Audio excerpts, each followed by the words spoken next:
Today to be with Padmanabh Goswami Ji of RADHARAMAN Temple. He's a great friend of ISKCON, especially for welcoming the devotees.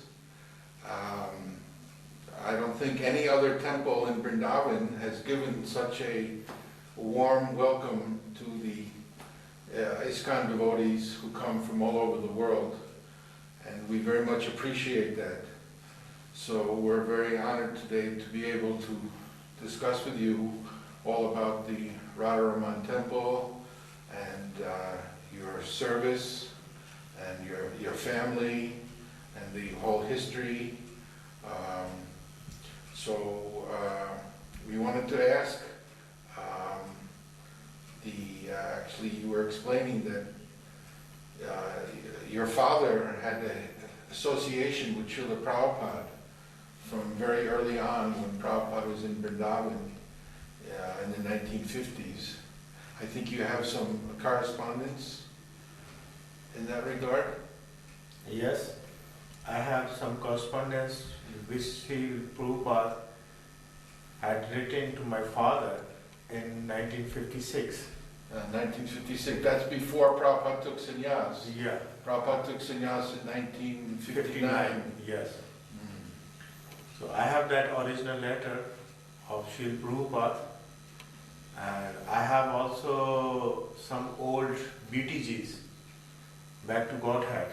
Which Prabhupada published. Yeah, which Prabhupada published, and yes, he delivered to my father. Yes, at that time. Prabhupada was distributing. Yes. To your father. Yes. Back to Godhead. So I have few copies of that BTGs also. It's still in my record. Mm-hmm.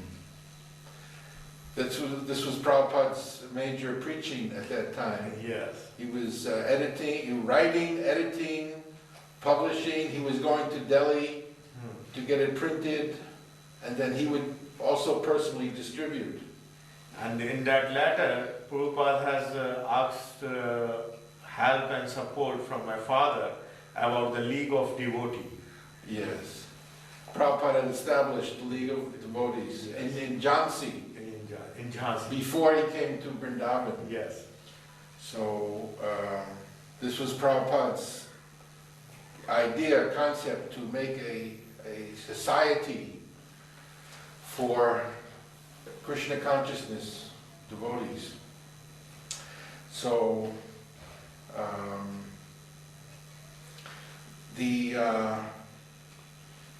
of course, Prabhupada was right, that Back to Godhead was written in English. Yes. Because that was the specific instruction that he received from Srila Bhaktisiddhanta Saraswati Thakur to particularly preach in English. Actually, that we have very strong history in my family. That my great-grandfather, his name was Sarvabhaum Madhusudan Goswami. He was the very genius and very great preacher at that time. And he was very close associate with Srila Bhakti Vinod Thakur and Bhakti Siddhanta Saraswati. And my great-grandfather had also preached all over India at that time. And he had preached with Srila Bhakti Siddhanta Saraswati in 1911 or 1912 together. Here in Vrindavan? No, in the Bengal. Oh, really? Yes. And this is your grandfather? Great-grandfather. Great-grandfather, Madhusudan Goswami. And he was very close of Bhakti Siddhanta Saraswati. And I have his diaries, personal diaries, where he had mentioned about the meetings of Bhakti Vinod Thakur and Bhakti Siddhanta Saraswati. In 1914, there was the Samadhi ceremony of Srila Bhaktivinoda Thakur. Yes, he passed away in 1914. Yes, so in December, and I think in 27th December, there was the installation of Samadhi ceremony in Raiganj, Navadvip of Srila Bhaktivinoda Thakur. So my great-grandfather, he sent the Radharamanji's Mahaprasad for that ceremony to Bhaktisiddhanta Saraswati. So that this thing is also mentioned in his personal diary. So this shows that our family, our great-grandfather, he was very close with Bhaktisiddhanta Saraswati and Bhaktivinoda Thakur. And my grandfather, Sri Krishna Chaitanya Goswami, he was also very close with Bhaktisiddhanta Saraswati. And my father, he was also very close of Srila Prabhupada. My father was studying in Allahabad. He has completed his intermediate education and graduation and post-graduation and law graduation in Allahabad University. Dr. Kapoor also went Yeah. to... So when he completed his study, he came back in 1952 to Vrindavan. And 1953 he became a mayor. He was elected by the general public of Vrindavan, and he became a mayor of Vrindavan town. So for 5 years he has taken care of as a mayor of Vrindavan town. So 1952 or 53, Prabhupada has met with my father in my home, and they were very close friends, and they have exchanged their views, and together they have worked. My father has given support to Srila Prabhupada, and when Prabhupada go to preach in the West and he returned to Vrindavan, at that time Srila Prabhupada has come to visit with my father with some Western devotees. And my father has welcomed Srila Prabhupada in Govindam temple when he came with some Western devotees, and he was very much pleased to receive Srila Prabhupada. There was Gurudas and Jamuna. Yeah, Gurudas and Jamuna, and Shyam Sundar, Sachinandan Swami. Yeah, oh yes. Many old devotees Yes, yes. at that time with Srila Prabhupada. So, and then time to time when the Prabhupada came and he visited with my father, and he has asked and discussed about the Krishna Balram temple construction and all these things.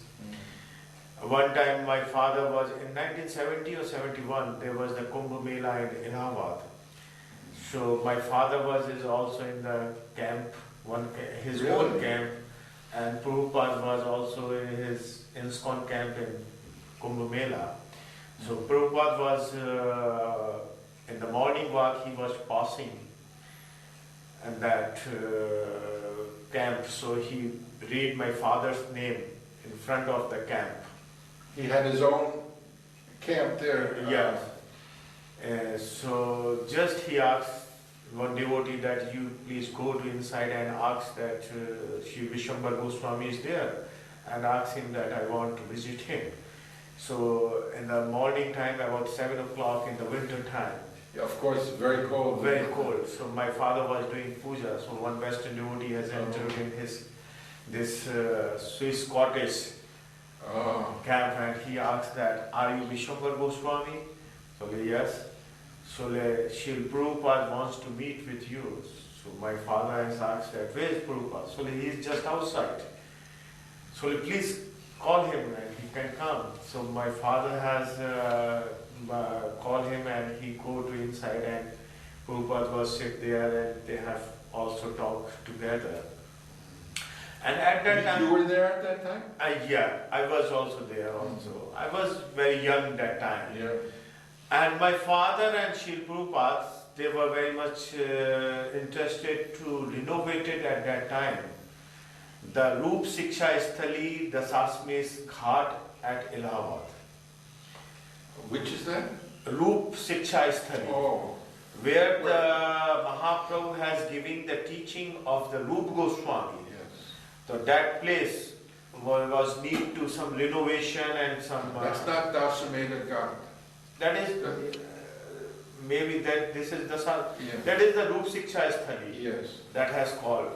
So Prabhupada and my father both they have discussed and they have started some renovation and they have done the renovation that place also that time. Mm.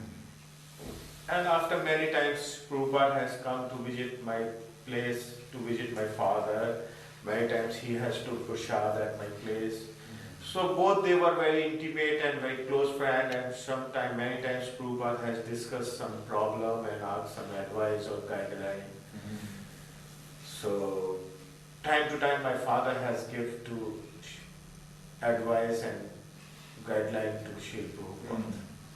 So this is following the family tradition that to the fact that your great-grandfather was connected with Srila Bhaktivinoda Thakur.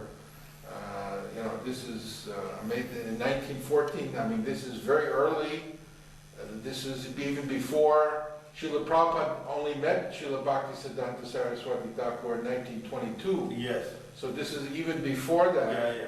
And I have the some meetings history which is mentioned in my great grandfather's diary. That is 1908, 1907. He met with Bhaktivinoda Thakur in Calcutta, or Bhaktivinoda Thakur came to Vrindavan, and with Bhaktivinoda Thakur in Puri. So that is the different places in his diaries, the meeting. so it's amazing that he kept such a diary. Yes. And wrote all these things. Yes. Because he considered it very important. Yes. And Srila Bhaktivinoda Thakur made such an impression Yes. upon him. Because mainly Srila Bhaktivinoda Thakur was in Bengal, Yes. Calcutta, but he would come to visit Vrindavan. That's where he met his Shiksha Guru, Srila Jagannath Das Babaji. Yes. So that's a great history. Yes. And then, of course, Srila Bhaktisiddhanta Saraswati, he came to Vrindavan more later on. He did parikram Yes. of all the Vrindavan, Brajmandala area. And Srila Prabhupada met him here Yes. later on. That must have been about 1932. 22.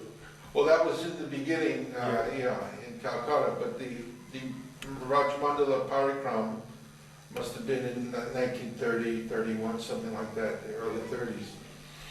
Of course, Vrindavan was very different then. Yeah, definitely. Vrindavan was the real forest and very dancing place of Radha and Krishna. Yes.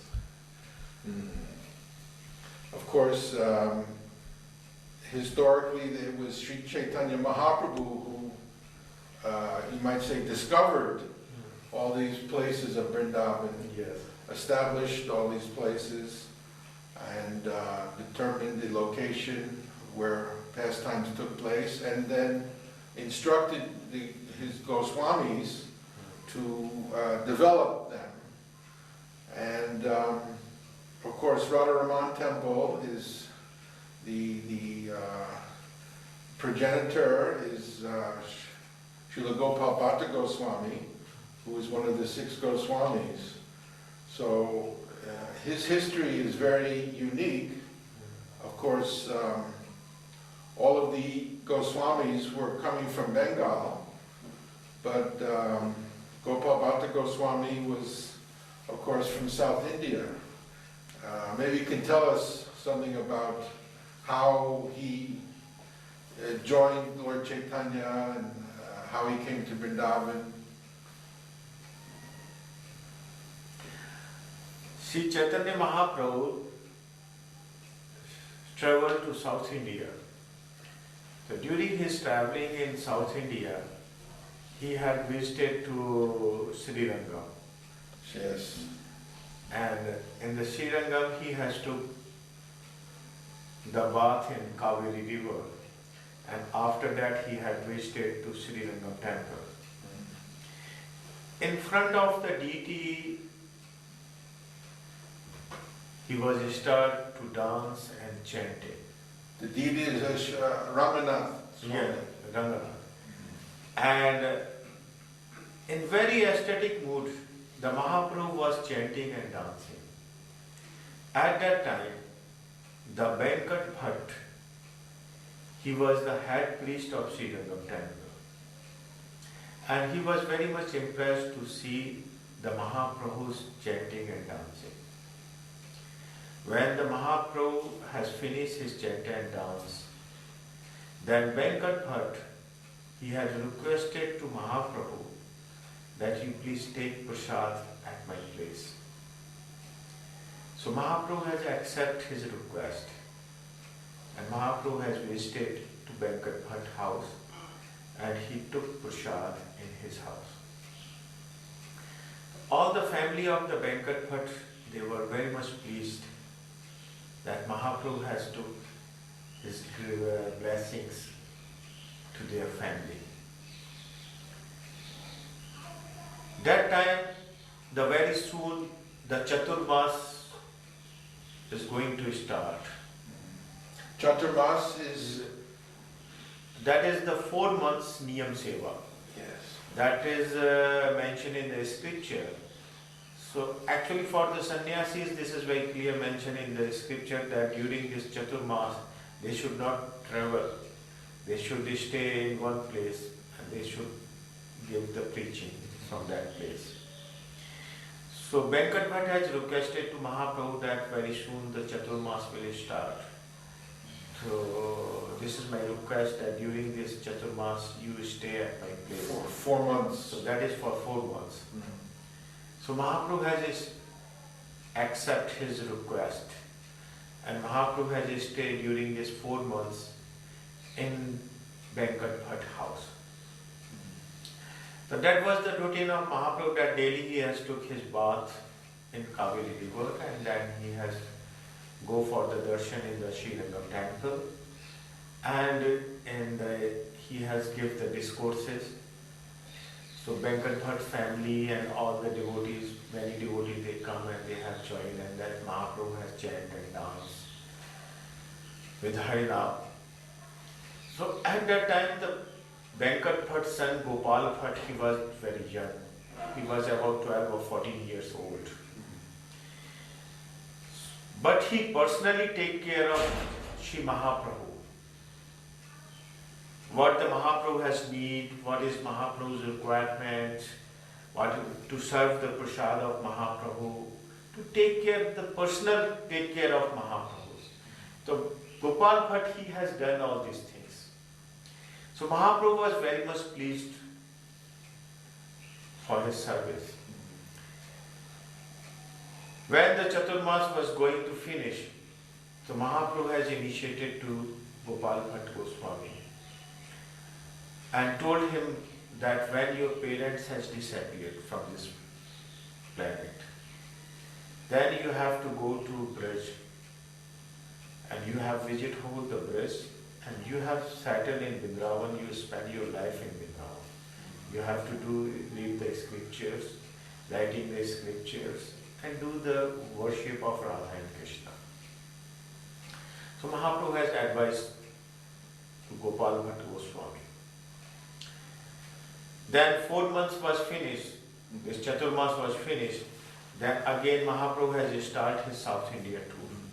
So the discussion with Venkat Bhatt, that Chaitanya Mahaprabhu, he converted him. Yeah. Because Venkat Bhatt, of course, he was in the Sri Sampradaya, Yeah. worshipping Lakshmi Narayan. And Chaitanya Mahaprabhu was worshipping, was Radha Krishna. Yes. So there's, although both are Vaishnav, Yes. there's some difference. So you might say it was a conversion. To make that conversion was a very amazing thing. Because one is already, he's worshiping God, he's worshiping Narayan, and to go from Narayan to Radha to Krishna, there's how did Mahaprabhu do this? How did he change his focus?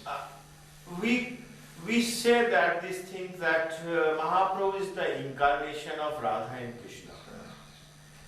And as an incarnation of combined of Radha and Krishna, Mahaprabhu appeared on this planet. So in Mahaprabhu's whole life, if we will study and we will see that those persons who came to close the Mahaprabhu's association, so by the association of the Mahaprabhu and definitely by the blessings of Sri Chaitanya Mahaprabhu, they have changed their life. So that is, we can say that is definitely that is Mahaprabhu's plan of Mahaprabhu's association and Mahaprabhu's blessings. That is affected to the person and that is affected to the devotee. And that is, I just tell you one thing. Yes. So that is, they have changed these things. That from the Sri Sampradaya to Madhu Sampradaya, they have accepted the Mahaprabhu's preaching, they have accepted the Mahaprabhu's teaching. That is the thing. So that is definitely, this is Mahaprabhu's blessings. And I can say now, that is Mahaprabhu's blessings, the Western devotees, Western persons, they don't know about the Sri Sampradaya, they don't know about the Madhu Sampradaya, they don't know about the any Sampradaya. And now they accept the Mahaprabhu and Radha and Krishna. So that thing has done with the blessings of Mahaprabhu. Without the blessing of the Mahaprabhus, Srila Prabhupada cannot be go to visit in the West. Definitely, there is the blessings of the Guru and Gauranga, which we have said that is the blessings of the Guru and Gauranga. So Srila Prabhupada, he has the blessings of Guru, he has the blessings of Mahaprabhu. Then in the very advanced age, he has visited to the West and he has converted a lot of Western people who don't know about the Radha and Krishna, who don't know about the Mahaprabhu. And now they have chanting the Harinam, they have doing the worship of the Radha and Krishna and Mahaprabhu Nityananda Prabhu. So definitely this was the Mahaprabhu's mission. That was the Mahaprabhu's blessing. That the Venkat Bhatt accept these things. And he has surrendered to his son Gopal Bhatt at the lotus feet of Mahaprabhu. And Mahaprabhu accepted him and he advised him that you have to go to the Brij Mandal for the preaching. In Chaitanya Charitamrita, Krishnadas Kaviraj writes about, yes, and he gives the details of their conversation, that Chaitanya Mahaprabhu asked Venkat Bhatt why Lakshmi Devi, why she wants to go to Ras Leela, why she wants to participate in the Ras Leela. So this is a very unusual question, and Venkat Bhatt, he didn't know how to answer. And not only does Lakshmi Devi want to go to Ras Leela, but neither she can be admitted into the Ras Leela. Only the gopis can be in. So she wants to enter into that.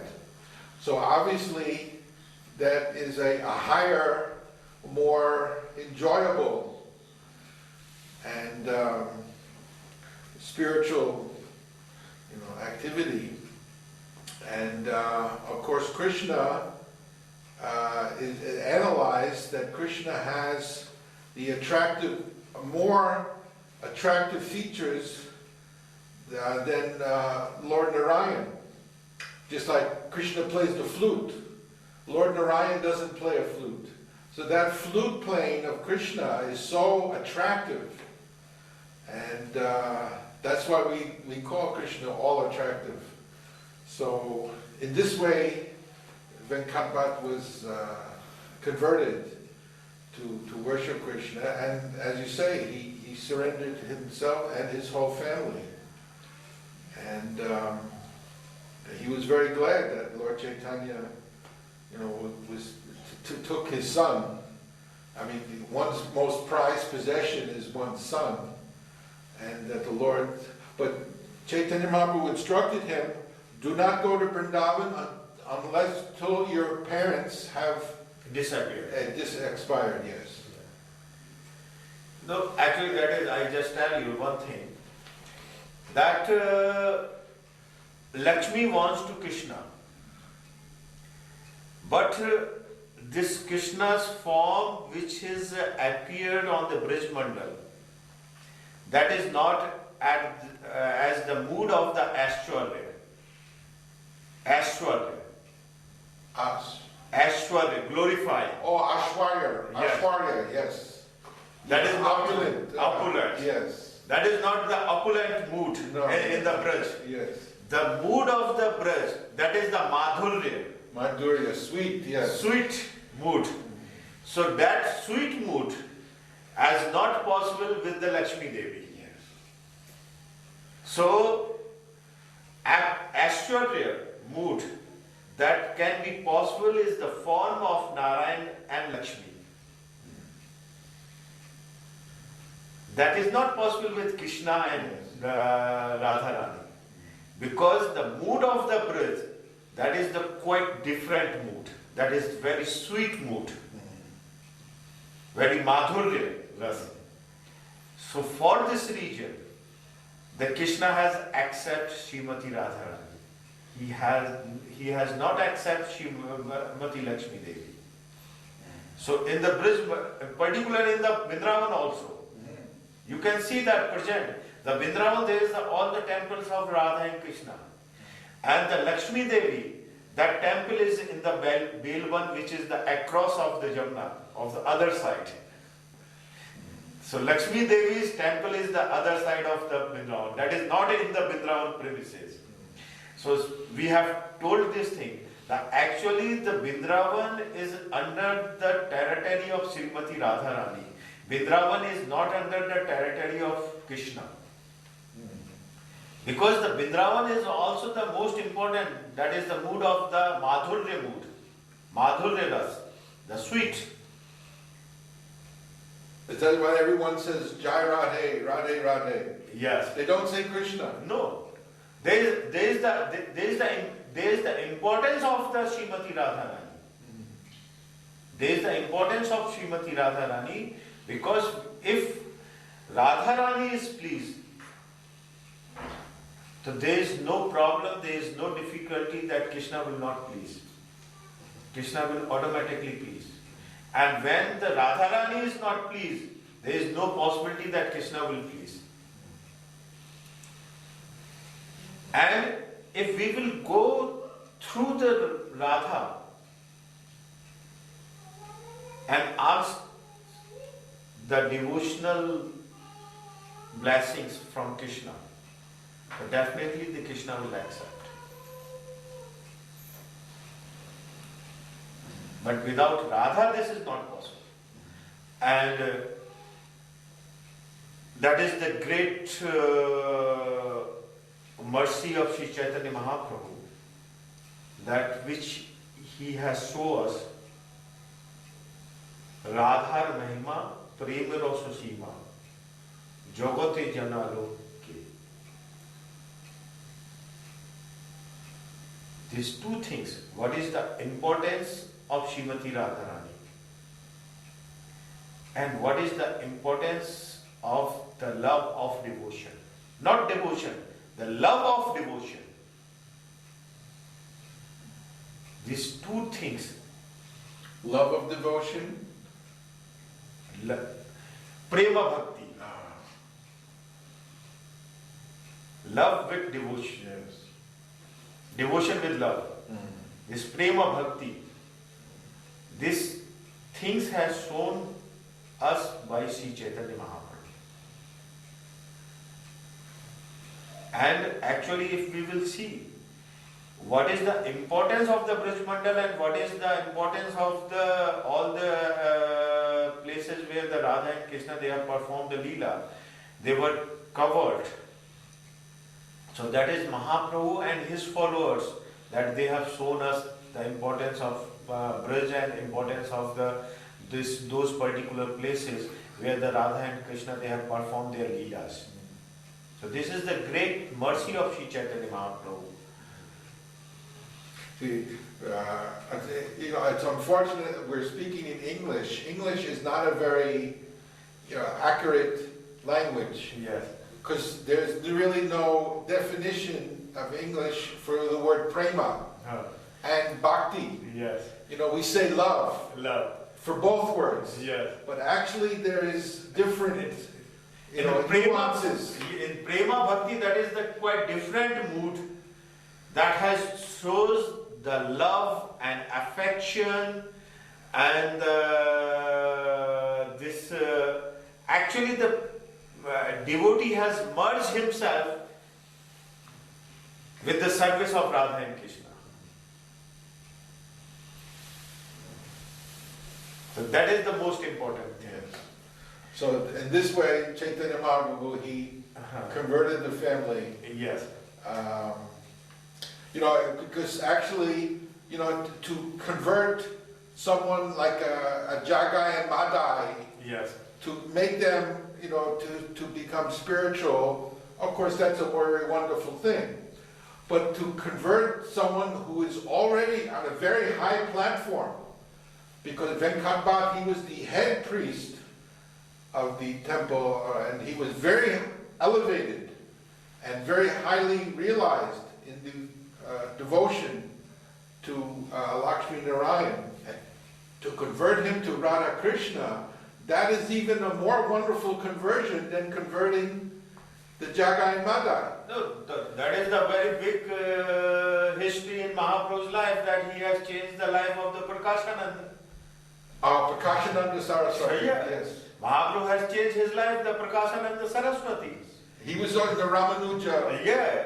He was also that Mayavadi, that philosophy, and he... Prakashananda, yes. Prakashananda, he was also follow the Mayavadi philosophy. Yeah. And Mahaprabhu has changed his mood completely. Yes. So that is, without the Mahaprabhu's blessing and Mahaprabhu's mercy, it cannot be possible. In Varanasi, yes. Yes, so in the Varanasi that was, and he was thinking that he was very big sannyasi, he was very genius, and he tried to convert Mahaprabhu. Yes. First he tried to convert the Mahaprabhu. But Mahaprabhu had told that I don't know that my Guru has given this mantra and I am chanting this holy mantra. I don't know that. What is this? So Mahaprabhu changed the Prakashananda Saraswati. No, I was thinking of, there was also Prabodhananda Saraswati. Yeah. He was the brother of Venkat. Yes. He was in the Ramanuja. Yeah. And he also was converted. Yes. So that is a lot of examples in Mahaprabhu's life that Mahaprabhu has changed a lot of devotees' life. So then Gopal Bhatta Goswami, he had to wait, and then when his parents expired, then he went to Vrindavan. Yeah, when the Gopal Bhatt, he was becoming about 28-30 years old, his parents has disappeared from this world, and he came to Vrindavan. But when he came to Vrindavan, he heard that Mahaprabhu has already visited to Braj. Oh, so he wasn't here. And he has back to Jagannath Puri. At that time, Rup Goswami and Sanatan Goswami, they were here. So Gopal Bhatt, he met with Rup Goswami and Sanatan Goswami, and he was little upset that he has not found out another chance to meet with Mahaprabhu. But he was thinking also that Mahaprabhu has never ordered him that he should go personally to visit Mahaprabhu in Jagannath Puri. So Because Rupa and Sanatan, they had gone to yes, Puri, they yes, spent time. yes. So Gopal Bhatt has thought that when he has not permit, how I can go to visit Mahaprabhu in Jagannath Puri without being ordered. Yes. So then Gopal Bhatt asked to Rupa Goswami and Sanatan Goswami that you are going to Puri, so you asked to Mahaprabhu that if he will permit me, so then I can go to Puri and I can visit him personally. So Rupa Goswami and Sanatan Goswami both they were in Jagannath Puri to visit the Mahaprabhu, and they informed the Mahaprabhu that Gopal Bhatt came to Vrindavan and he settled himself in Vrindavan. And he asked that if you permit, then he can come to visit you here in Puri. The Mahaprabhu just smiled, he didn't reply. So Rupa Goswami and Sanatan Goswami, they were attend the Rath Yatra festival in Jagannath Puri, and they were sometime with Mahaprabhu in Puri. When they have returned, then they asked again to Mahaprabhu that if you permit, then we will tell him and he will come to visit you here. But Mahaprabhu didn't reply anything. He just smiled and he gave his asan, the wooden seat, which personally the Mahaprabhu used to sit, and his own cloth, and his offered garland, and Jagannath Prasad. So these things Rupa Goswami and Sanatan Goswami they brought from Puri to Vrindavan, and they have delivered this thing to Gopal Bhatt Goswami. The Jagannath Ji's Prasad, Mahaprabhu's garland, and Mahaprabhu's wooden seat, asan, and Mahaprabhu's cloth.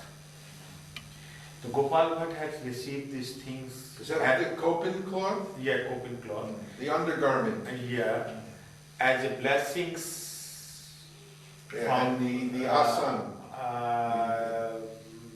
Sri Chaitanya Mahaprabhu. Then after the Gopal Bhatt, he has visited the different places in the Brij Mandal. These are very personal, right? To give such a thing, a gift, yes, as the asan. Yes. That is the most, intimate thing of Mahaprabhu. That's a special thing that was given to Gopal Bhatta Goswami. Yes. No other Goswami received personal items. So still these two Mahaprabhu's personal items we have in our temple in the deity room. The Mahaprabhu's asan and Mahaprabhu's cloth. And daily we have worshipped these two items, Mahaprabhu's personal things, in our deity room. They're kept in the deity room. In the RADHARAMAN temple. And 6 days in a year, the devotees, they can see these things. Which days are those? Gaur Purnima, the Mahaprabhu's appearance day. Second is the RADHARAMAN appearance day. When does that come? That is generally in the month of May. Oh. Next day of the Lord Nrsimha appearance day. Yes. Vaishak Purnima. 2 days on the disappearance day of the Gopal Bhatt Goswami. That is in the month of July. The Shravan Panchami. Shravan Krishna Panchami. So that is 2 days on the Gopal Bhatt Goswami's disappearance day. And 5th is the Janmashtami, Lord Krishna's appearance day. And next day of the Lord Krishna's appearance day, Janmashtami, Nandotsav. That 6 days in a year we have put in the front, and devotees they can see these Mahaprabhu's original things on the altar. So then after the Gopal Bhatt Goswami, he had visited the different places in the Brij Mandal, the Sanket, Varsana, Nandagaon, Radhakund, Govardhan, And after that he himself settled in Vrindavan. So he read the scriptures, he read the scriptures, he wrote all these things.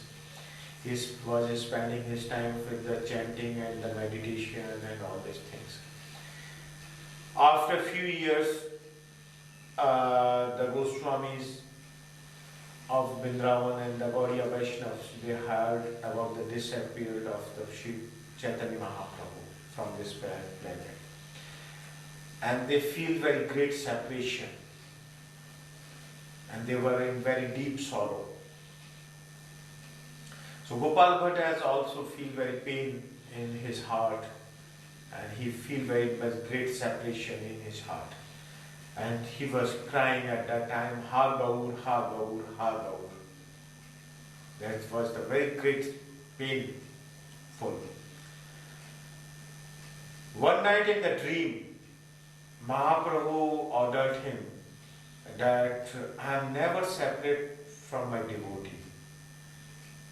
I am always with my devotees. So you don't feel that I am separate from you. But if you want to serve me, so you have to go for some pilgrimage. So Mahaprabhu ordered him this thing in his dream. So Gopal Bhatt Goswami then go for some pilgrimage in the different holy places in India. So in his pilgrimage he was in Haridwar, Rishikesh, Badrinath, Kedarnath, all these different places. So through that he go to the Nepal in the Gandaki river. And in the Gandaki river he took bath. And after the bath he took water in his kamandalu, in his water pot. At that time, in the current of the river, some Shaligram Shilas entered in his water pot. And he thought that this is Shaligram Shilas, what I should do. I'm the Babaji, how I should serve these Shaligram Shilas. So these Shalagram Shilas, these are stones only found, I think, on this Gandaki river. Yeah, in the Gautami Tantra and all in the scriptures, there is mention that which stone is found out in Gandaki river, Nepal, that is the Shaligram Shila. And that Shaligram Shila is non-different as the form of Lord Vishnu. There is the different, according to the different sign on the Shilas, there is the different name is mentioned of Lord Vishnu and Lord Krishna. And in the scripture, this is mentioned in Shaligram Shila and in Govardhan Shila. The Lord is always reside in those Shilas. There is no need for any installation ceremony to worship these Shilas. If somebody has found out these Shilas, they should immediately to start the worship these Shilas. There is no need to wait for any installation ceremony because Lord is already there. There's no pratishtha. There is no pratishtha. So when he thought that what I should do, again he put all these shilas in the river. But again he has took water from the river. Again some Shaligram shilas entered in his water pot. And he thought that what I should do. Again he put back all the shilas in the river. And when third time he took water, at that time 12 Shaligram shilas entered in his water pot. Then he thought that maybe this is some mercy of Mahaprabhu and I should take care of these shilas. So he brought all these 12 shilas in Vrindavan and he returned to Vrindavan. He started to worship all these 12 shilas, Shaligram shilas. There was not any constructed house, not any constructed temple. The Vrindavan was the real forest. The real dancing place of Radha and Krishna, where they perform the Ras. And actually the whole bank of Jamuna, that was the place of the Ras study. Ras. Ras, the place of Ras, where the Radha and Krishna, they have performed the Ras Leela. This is all the bank of Jamuna, all the ghats. Right now you can see the ghats from Madan Mohan to the Bansi Bhat. There was all the place where the Radha and Krishna, they have performed the Ras Leela on the bank of Jamuna. So Gopal Bhatt Goswami, he started worship of these Shaligram Shilas. He do regular worship of all these 12 Shaligram Shilas. So It's a very intricate worship he must have established. Yes. To, doing all the different decorations. All the decorations and all the worships very particular. Mantras and everything is, he has do very properly. So one day, this was something new in Lord Chaitanya's movement, because the other Goswamis, they were worshipping the Krishna deity, yes, but not Shalagram Shila. Yes. And this is something very special. Yes. It's, you might say, more elaborate worship. And of course, Gopal Bhatta Goswami was coming from that tradition from in South India, from the Sri Vaishnav, yes, which has very elaborate deity worship with so many rules and regulations and different rituals, things. So but he was doing that here in Vrindavan. Yes. But that is, if we will think like that Mahaprabhu wants to show him one thing, that you have worshipped the Shaligram Shila, which is the non-different of the form of Vishnu, and from that Shaligram Shila, the Lord Krishna has also appeared. So he wants to show this thing also to Gopal Bhatt, that Lord Vishnu and Lord Krishna is also non-different. Because, of course, RADHARAMAN, he appeared from Shaligram Shila. Yes. How did that happen? So that is the one wealthy man came to the Vrindavan, and he had donated some ornaments and dresses for the deities in the different temples. So he had donated to some dress and some ornaments to the Gopal Bhatt Goswami for his Shaligram Shila. But Gopal Bhatt Goswami has asked him that I am worshipping the Shaligram Shila, there is no form of... Yeah, these ornaments are meant for the Murti. Yes, that is for some deity Yes. form.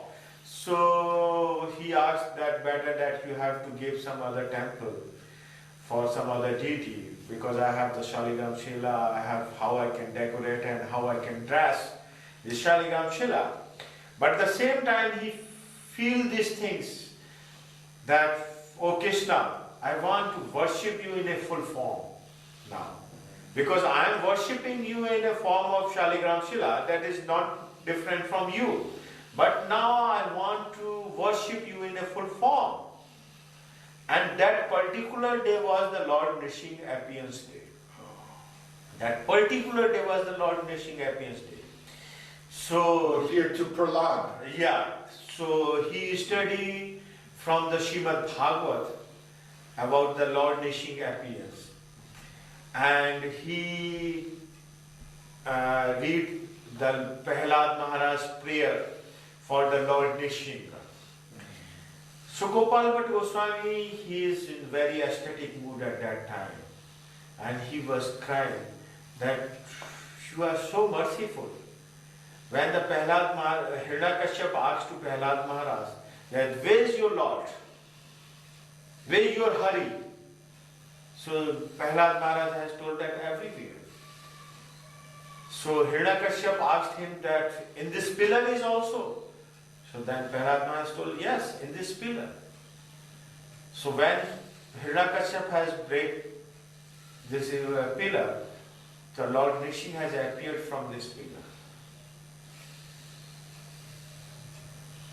So Gopal Bhatt Goswami has thought this thing that you are very merciful. When you have appeared from the pillar, so why you cannot appear from this Shila, which is not different from you? I want to worship you in a full form.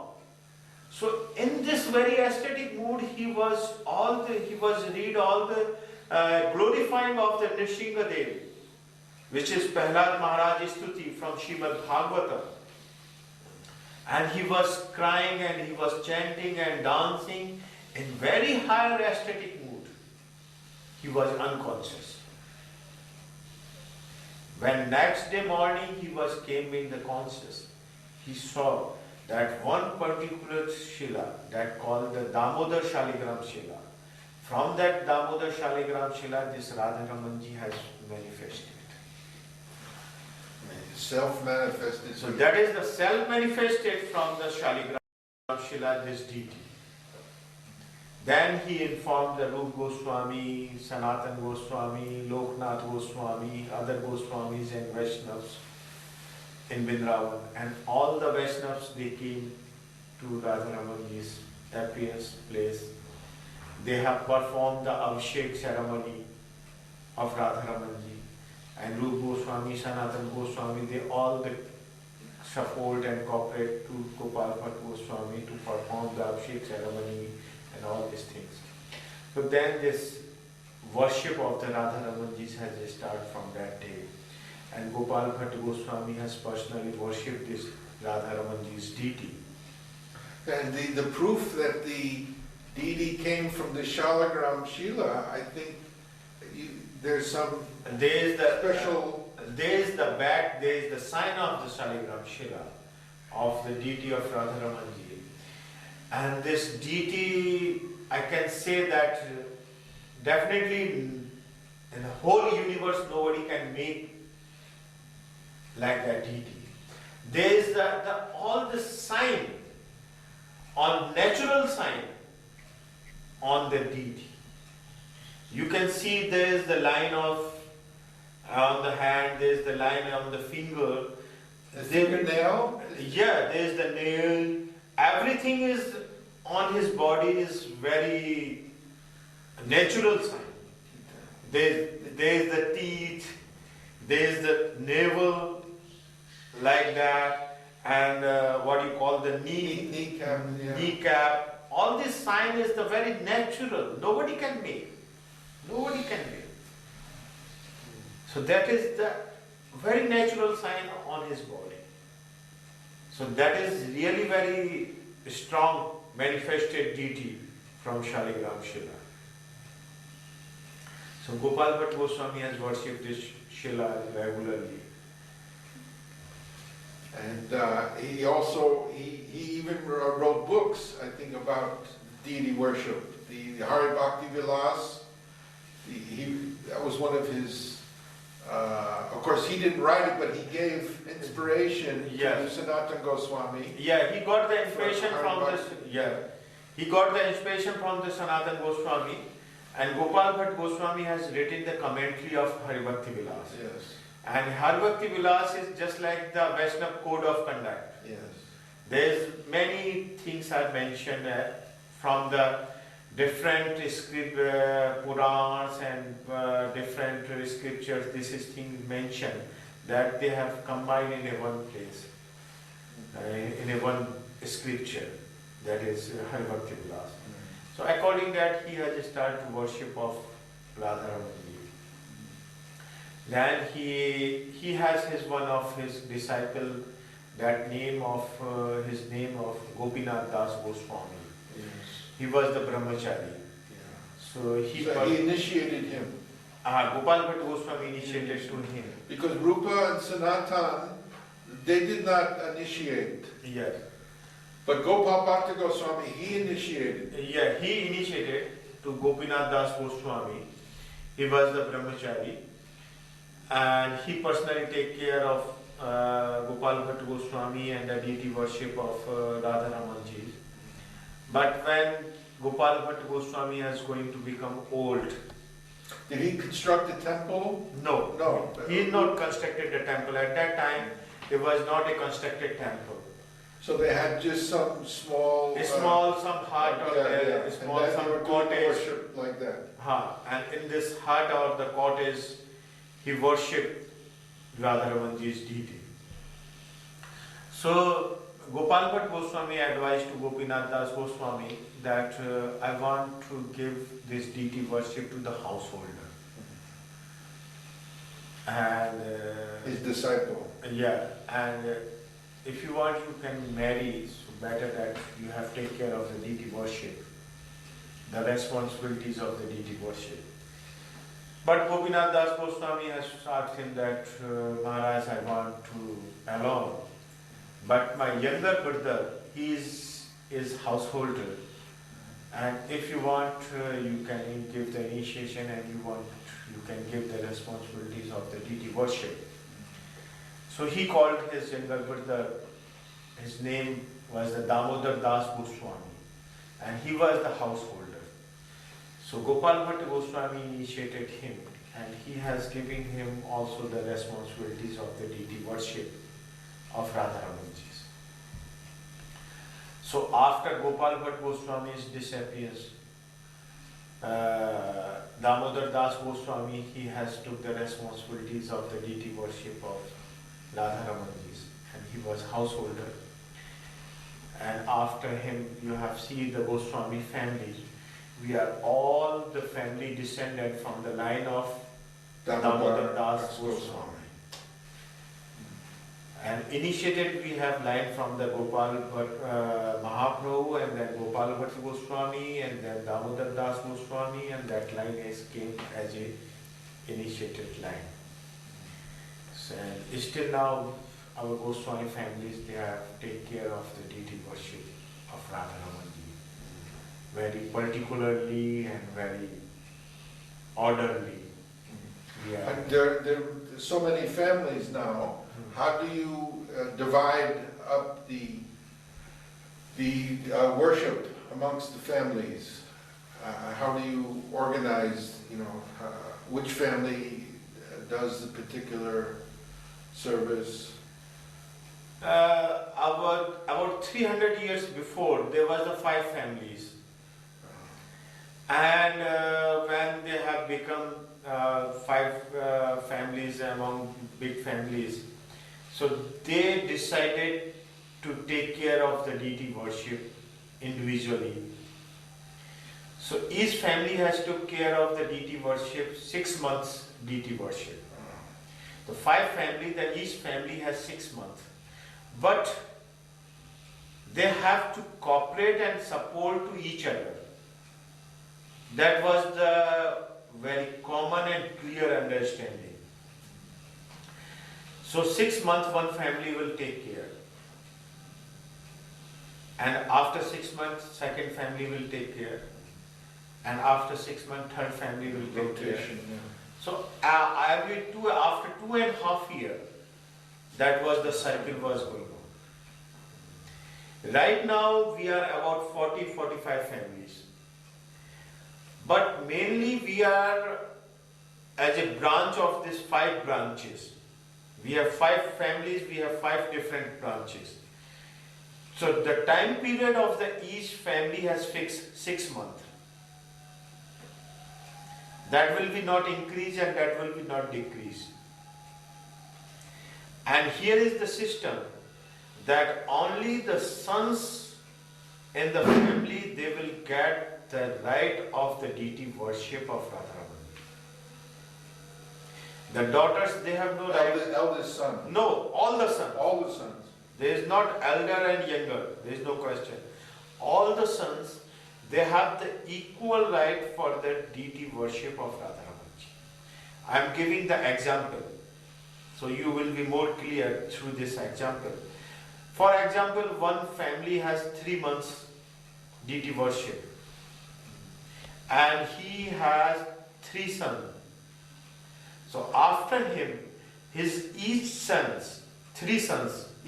will get 1 month deity worship time. And after him, one son has 2 sons. So after him, each son will get the 15 days time. The number of sons will increase, number of days will be decreased.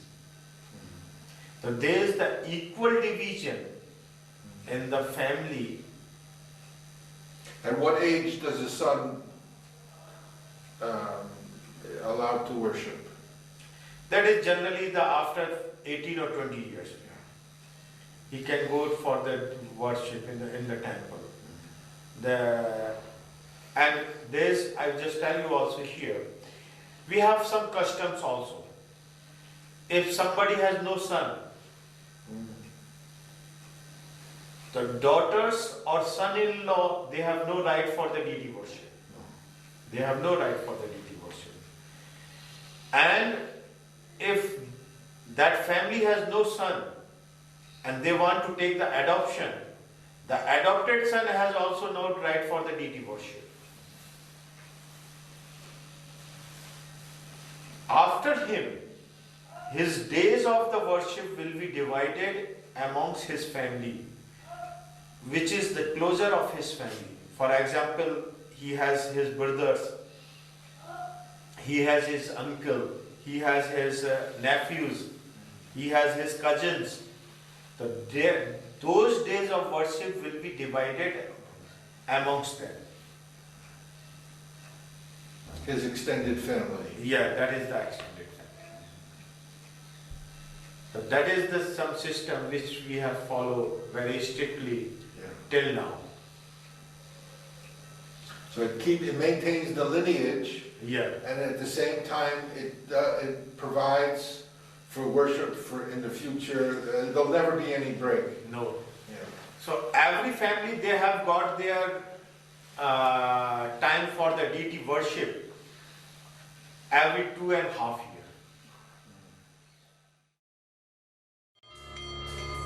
Govind Jai Jai Mero Gopal Jai Jai RADHARAMAN Hari Govind Jai Jai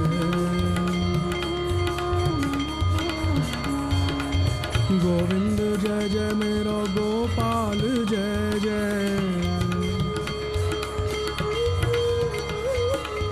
Govind Jai Jai Mero Gopal Jai Jai Govind Jai Jai Mero RADHARAMAN Hari Govind Jai Jai RADHARAMAN Hari Bhaj Gopalam Deen Dayalam Bachan Rasalam Tapharam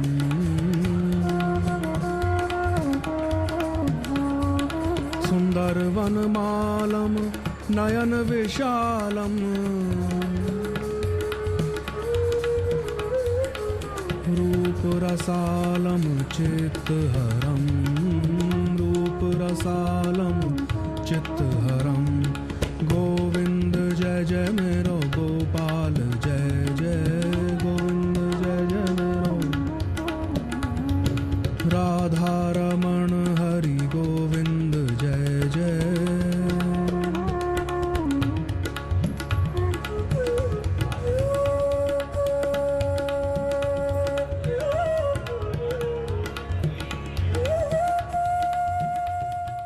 So when the family has the responsibility of the deity worship, what actually do they do? What are they engaged in? For the arti, the daily arti, the offering of the boga, prashadam, the different bathing, abhishek, and so on. What does the family do? When the family has got their personal turn of the deity worship, they have the whole night for the deity worship. From the Mangla Arti till the last Sain Arti, they have done everything in the temple. So generally the family member, the male member, they go on in the temple. They have to do the artis, the Mangla Arti. We have 7 artis. We have The done. females, do they participate in any way? No, they have participated from the outside only. The outside they can be clean the grains, cut the fruits, vegetables, making the dress. Who does the cooking? The cooking, the lunch prasad is cooked by the Goswamis only, which is the Radharamanji's lunch prasad, which we have offered to him. That is only cooked by the Goswamis. So generally those family has go there to cook the prasad of the Radharamanji. Otherwise we can take help from us, any other Goswami. But the responsibility of that particular family, whose term is going on. So they can go and they can ask to take support and help from any other Goswami, and they can go also. How many people are required? Generally we have required the 4 Goswamis. One as a morning pujari from Mangla Aarti to Rajbhog Aarti, and one pujari for the evening pujari, for the evening seva, and 2 Goswamis for the cooking, for the lunch prasad in the kitchen. So generally we have need the 4 Goswamis who have for a day they can organize all the worship and the cooking bhog for the Radharamanji. But more families, and if there is more member, they can go and they can participate and they can help to each other, and they can go in the service of Radharamanji. Cleaning the utensils? Who cleans all the... There is the Vaishnavas also in the kitchen. They clean also the initiative. There are different arti implements. Actually, I just tell you, the other prasad, the dinner prasad and the breakfast prasad, that is cooked by the initiated Vaishnavas in the kitchen. And there is the initiated Vaishnavas who clean all the pots and the utensils and the artis in the temple. They have to do these things also. So they manage all these things there. But bhog offering and artis and deities' dress and all the worship, that is done by the Goswamis only. Who makes the dresses? Who will be the pujari that time, that morning and in the evening. They can be dressed to Radharamanji's. And the sewing of the dresses? Dresses, there is in the house in the ladies, or some disciple ladies, or some disciples. So everyone is involved. There's everyone, they can do that. Who wants to do that? There's not a big thing. So all the responsibilities for that family, in particular for that term. But we have some system also in our temple, which we have followed. For example, that our term came. So we took charge from the last family, and they will be delivered to all the charge in the written, which is the gold and silver ornaments and the silver pots and everything which is we have used in the temple. There's an inventory of everything? Yeah, everything is in the written. That is. And if we will take, we have to sign also that receipt, and that receipt will be kept by the temple management office. And the last Goswami family, they will receive from the office that they have delivered the charge and everything is okay and correct. So that is some system which we have followed in our temple. And all the ceremonies, they're also prescribed, like for the different abhishek, or like you have the Vasant Panchami festival, all these festivals, they have to be done the same every year, right? Because that is given, have been given by Gopal Bhatta Goswami. Yeah. And we have our daily worship. I mean, can one family, introduce something different or something new one year, or no? No. Everyone has to follow the prescribed. Yeah. We have daily worship. We have used our fixed schedule. In the morning we have Mangla Aarti. At what time? About 5:30 in the winter time, and in Kartik or in the summer time, that is the 4:30. And after Mangla Aarti there is the worship in the deity, inside the deity room, according to the scripture. And then the pujari will dress the deity. And then we have Shingar Aarti about 9:30. And then we have offered the breakfast for the deity. In breakfast we have offered the halwa, fruits, yogurt, milk, laddu, matri, seb, different type of sweets and fruits, and this Mahaprasad of Radharamanji Kuliya. So that is the morning breakfast of the deity. Kuliya is the little clay pot. Yes. And then after the Shingar Aarti, we have do the Shingar Aarti, and after the Shingar Aarti then we have offered the lunch bhog. So we have our separate lunch room for the deity. So Radha-Ramanji, Radha-Rani, Shaligram Shila, all they have go in that lunch room. Oh, it's a separate room from the deity room? A deity room. Oh, Yeah, just for a lunch room? Oh. That is for the lunch. And the Radha-Ramanji, Radha-Rani, Shaligram Shila, all they The have. deity goes into the lunch room? Yes. Oh. Deity has go to the lunch room to take lunch. And at that time, the pujari will open the curtain, so you will see the empty throne, there is no deity. In the morning time. So, Radha-Ramanji has took lunch there. And then, again, deity came back on the throne. And then we have do the Rajbhog Aarti.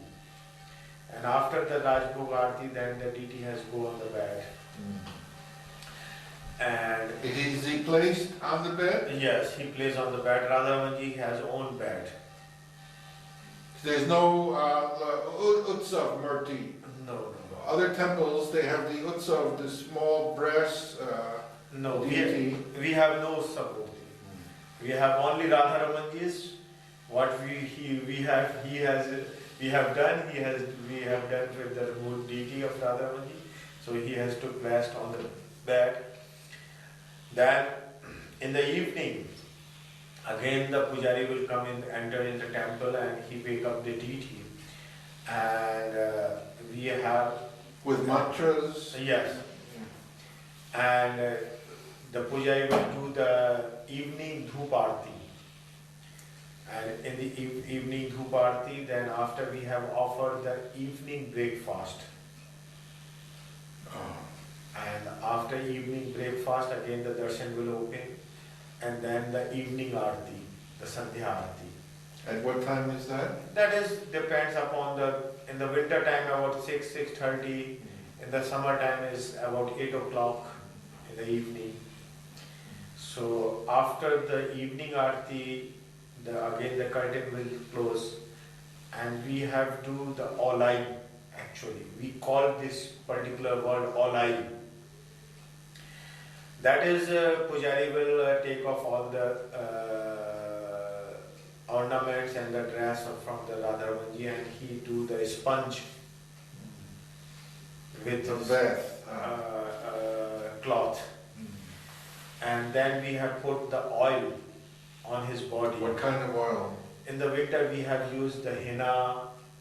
In the summer we have used the khas or rose oil or sandalwood oil, different oil, saffron oil. We have used the different According to the season, we use this oil. We massage with this oil, and then very few ornaments and very few dress that time. And then this is Alai Darshan. That is for a few minutes, 5, 10, 15 minutes. Not any more fixed time. And then again Pujari will close the curtain, and then we have offered the dinner bhog to the Radharaman ji. And after dinner bhog, again the darshan will open, and we have called the bhog darshan. And that is also 5 to 10 or 15 minutes darshan. And this is again the curtain has closed, and then we have offered the milk bhog. We have offered the separate milk bhog to Radharaman. And then again the darshan is open, and then we have used the Sain Aarti, that is the last Aarti. These offerings, like the milk and different things, that's done on the throne, on the deities on the throne, or in the lunchroom? No, in front of the throne. Yes. On the throne, that is. Deity has go only for the lunch in the lunchroom. And after the last Sain Aarti, then deity has go on the bed for the rest. And the bhog offering, the system, first we have offered the bhog to Radharaman ji and Shaligram Shila. And then we have offered same bhog to Radharani. Now, where is Radharani? We don't see Radharani. Definitely there is Radharani. Because in the Braj and according to the Mahaprabhu's tradition, we cannot worship only Krishna in the Braj. So we have worship Krishna with Radha. So there is Radha. But there is no deity of Srimati Radharani.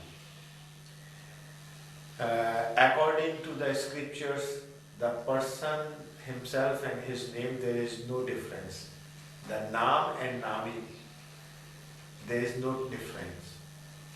So because Radharaman ji has self-manifested and Radharani is not self-manifested with him. So there is no deity of Srimati Radharani. But there is the name worship of Srimati Radharani. So according to the scriptures, we have worshipped the name of Srimati Radharani on the altar, on the throne, on the altar. And we have dressed him as a form of Radharani. We have put the ornaments and jewelries on that decoration, that Radharani, she herself is present there. On the deity or on the separate? On the separate. Like an asan Yes. for Radharani. There is the asana of Radharani, there is the name worship of Radharani.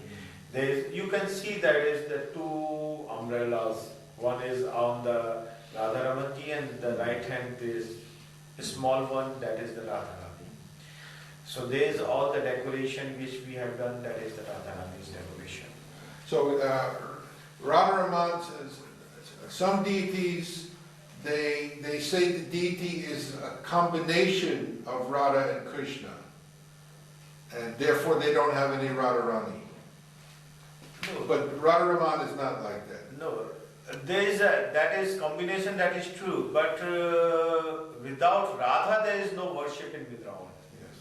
So Radharani is, if there is no deity of Radharani, but there is the name worship or the asan, we call the Gaddi Seva of Srimati Radharani.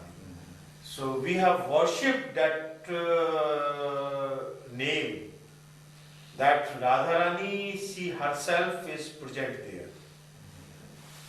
Especially just the name Radharaman. Yes. Is a very intimate name. Yes. What is the meaning of Radharaman? The meaning of Radharaman is that Radha, there is the name of Radha, and Raman means who can enjoy with Radha. So that is only the Krishna who can enjoy with Srimati Radharani. So that is the name of Radha-Raman. So there you have. So then second bhog offer we have to offer to Radharaman ji. And then same bhog we have offered to Gopal Bhatta Goswami. Simultaneously, at the same time. Not same time, different time. Oh, after offering to Radharaman? After offering, first we have offered to Radharaman and Shaligram Shila. Then Pujari will go, he will wash the hand and to Radharamanji and all these things and offer the water. And then same bhog we will offer to Radharani. Yes. Second time. And third time, the same bhog we will offer to Gopal Bhatta Goswami. Where? At his... That is where is the asana of Mahaprabhu, that is represent, we have meditated, that is represent to Gopal Bhatta Goswami. In the deity room? In the deity room. Oh, on the asana? Yes. Oh. So that is different time we have offered the bhog. But the same bhog. We have not a separate plates. Oh. And the second thing is also, which is very important in our temple, that how much quantity bhog we will be cook in the temple kitchen. The same quantity will come in the front of the deity.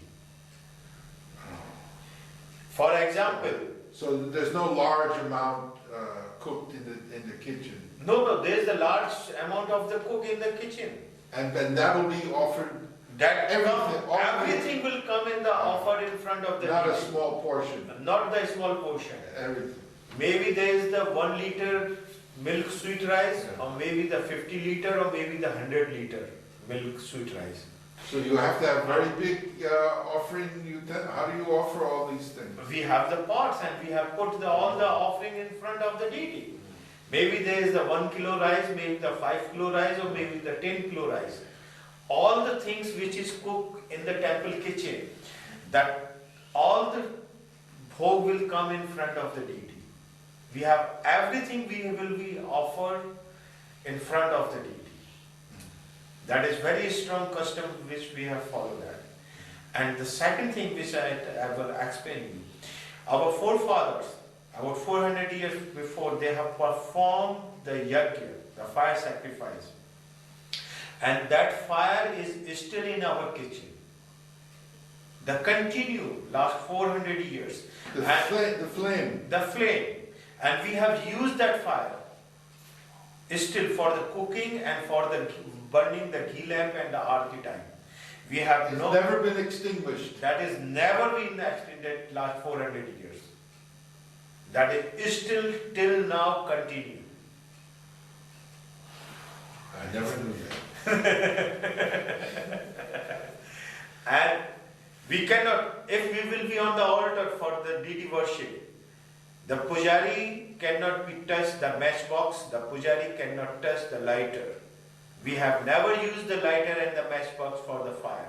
We have used that fire to burn our ghee lamp, for cooking, for put the fire. This is parampara. This is the parampara. So still that fire is going on. And still till today we have used the wood for cooking everything in the temple kitchen. We have not used the gas cylinder or the gas stoves. Still we have used the firewoods in the temple kitchen. So still this tradition is going on and we are following this tradition in our temple. This is the value of tradition. Yes. And when the pujari will go in the temple, when the pujari will take the bath and we change the cloth, we have the particular some cloth. We have put on that cloth. What kind of cloth? That is the silk, woolen or the cotton also. And that cloth we will use only for the deity worship on the altar. We will not use that cloth in our home. After take the bath, we will use that, we will take this cloth and then we will not touch anything outside. If somebody will touch us or we will touch any other things, So again we have to take bath.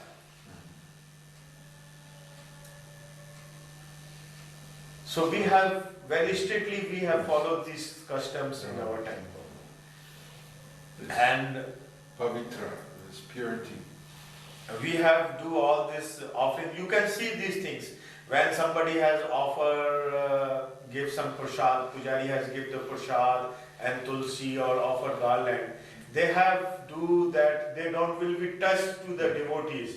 They just offer from the drop like that from the upper side to the prasad and the tulsi and the garland. How do the offering, the bhoga, how is it distributed? We have some fixed quantity. Of course, the family who's doing the work, they must be getting. Yeah, we have the temple management. We have some fixed quantity to offer the bhog. Oh. So we cannot be decrease that quantity. Nice. So that is we have got from the temple that quantity, and we have to offer that things. So that is the distribution is also fixed. That how much, which one will get the prasad. So that is the fixed things. But if some other Goswami or which Goswami's family worship is going on, they want to cook something more or they want to offer more bhog, they will offer more bhog to the deity. And that is their own decision to how to distribute. So nobody will be interfere for this personal things that how you are doing these things. So that is we have that system that we do that. You don't sell it, or do you distribute it to visitors? And we distribute and that the visitors and the devotees, they have offered some donations on the altar. So according that we have given some prasad to them, to the Radha-Raman. So according that we have do like that system. Before that you have asked about the festivals of Yes. Radha-Ramanjis. Like Janmashtami and. So we have our Vaishnav calendar, and according to that Vaishnav calendar, we have fixed our Holy Year's festival. And in that Vaishnav calendar that is printed that which date, which festival we will be celebrated. And that is also one system is fixed that how we will be celebrate our festivals. Just like according to the Vaishnav calendar, that is the New Year, generally we have called the Chaitra Shukla Pratipada. That is the first day of the Vaishnav calendar, which is the start. When does that come? That is generally in the month of April. That is the beginning of the first day according to the Vaishnav calendar. And what you have seen After Gaur Purnima? after the 15 days of the Gaur Purnima. After the 15 days of the Gaur Purnima. When you can see all the astrological calendars for all year, that start from that day, the calculation and all these things. So that day, our family priest came in front of the deity and he read all the holy year's chart in front of the deity. That this is New Year is started, that is the moon is clear for this festival this day, and according to the Rasi, what is the fruit and how much rain or there is the according to the astrological things. The priest will explain in front of the deity. Then after we have many other festivals also, very small, but I just explained here main festivals. That is the Chandan Yatra. We have celebrated. When does that come? That is generally in the month of last of April or the month of May. So it's very hot at that time. Yes. So that day we have a decorated to RADHARAMAN. Actually the Goswamis, they have make a sandalwood paste last 2 weeks or 10 days they have made the paste of the sandalwood. And then we have mixed the saffron. And then sandalwood paste we have put as a dress of Radharaman and put the ornaments. That is the Chandan Yatra. So Radharamanji's dress is just like the sandalwood paste dress, and he looks more beautiful that day. So that is the Chandan Yatra festival we have. How long does he wear that? That is, we have put in the morning after the Shingar Aarti, and up to in the evening Aarti. Only for one day? Only for one day. And in the evening he came out that day. That is, we have think that is the summer has started. So from that day the Radharamanji came outside in the evening time, outside the altar. He came and he stayed. And during the whole summer, about 5 months, he will sit on the outside altar.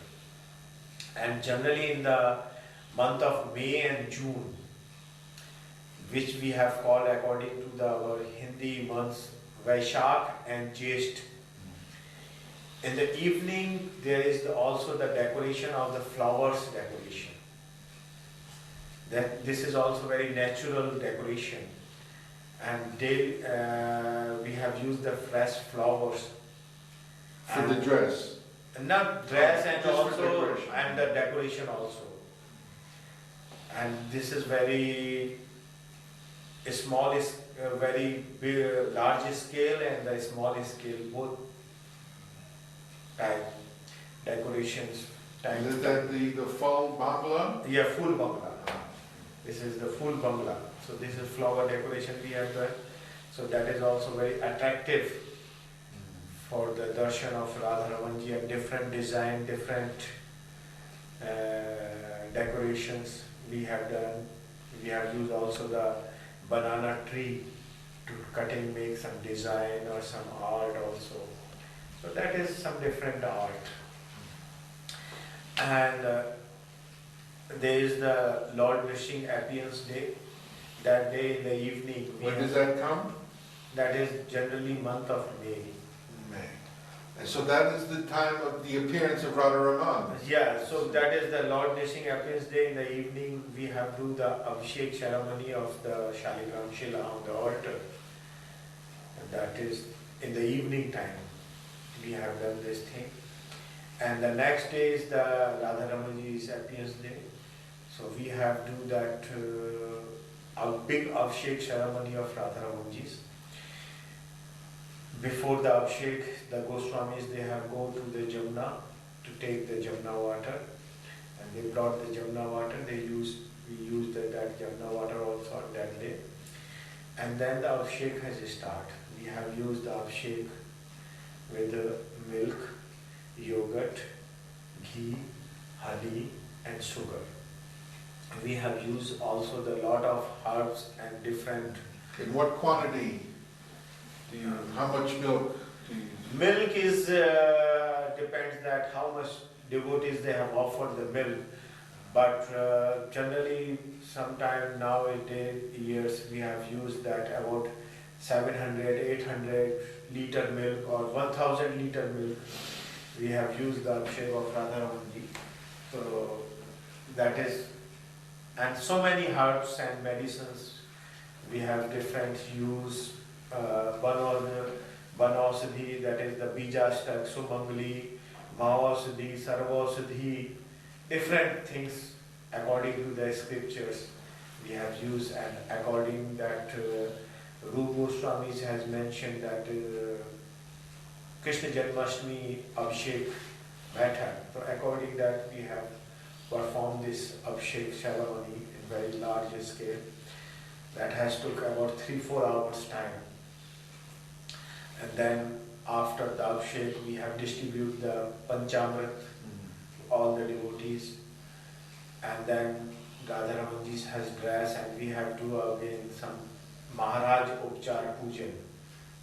Again some big pujan of Radharamanji. And then we have offered the til with sugar. Oil? No. Till? Til this is sesame.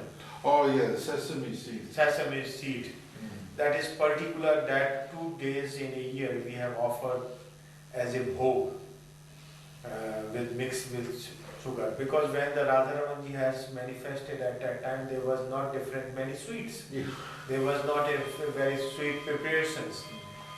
So we have make with sugar juice and mix this sesame seeds, and this sweet we have offered to Radharaman ji.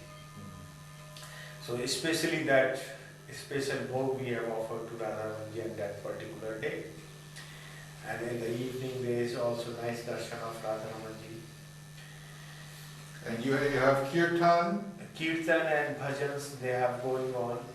All the padavalis, kirtan, that is go on in the evening and in the morning also.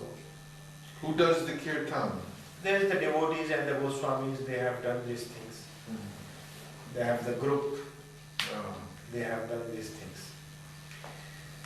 And then we have also the Jhulan Yatra, the month of Shravan, which is generally the month of... This is the arti going on? This is RADHARAMAN, what we're hearing now? Yeah, this is Rajbhog Arti. Oh. Okay. This is Rajbhog Arti is going on. Then this is the month of Shravan. This is the month of Shravan. You have the Jhulan Yatra. Jhulan Yatra. That is about 12 or 13 days.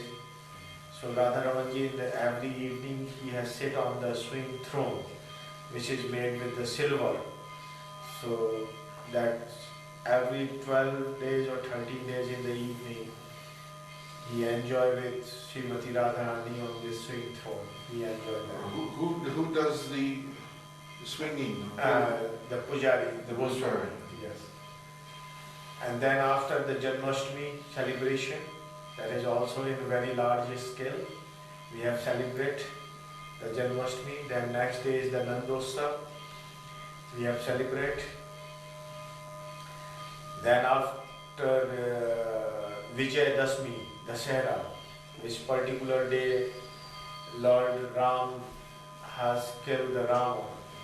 So that day Radharaman ji has sit on the elephant.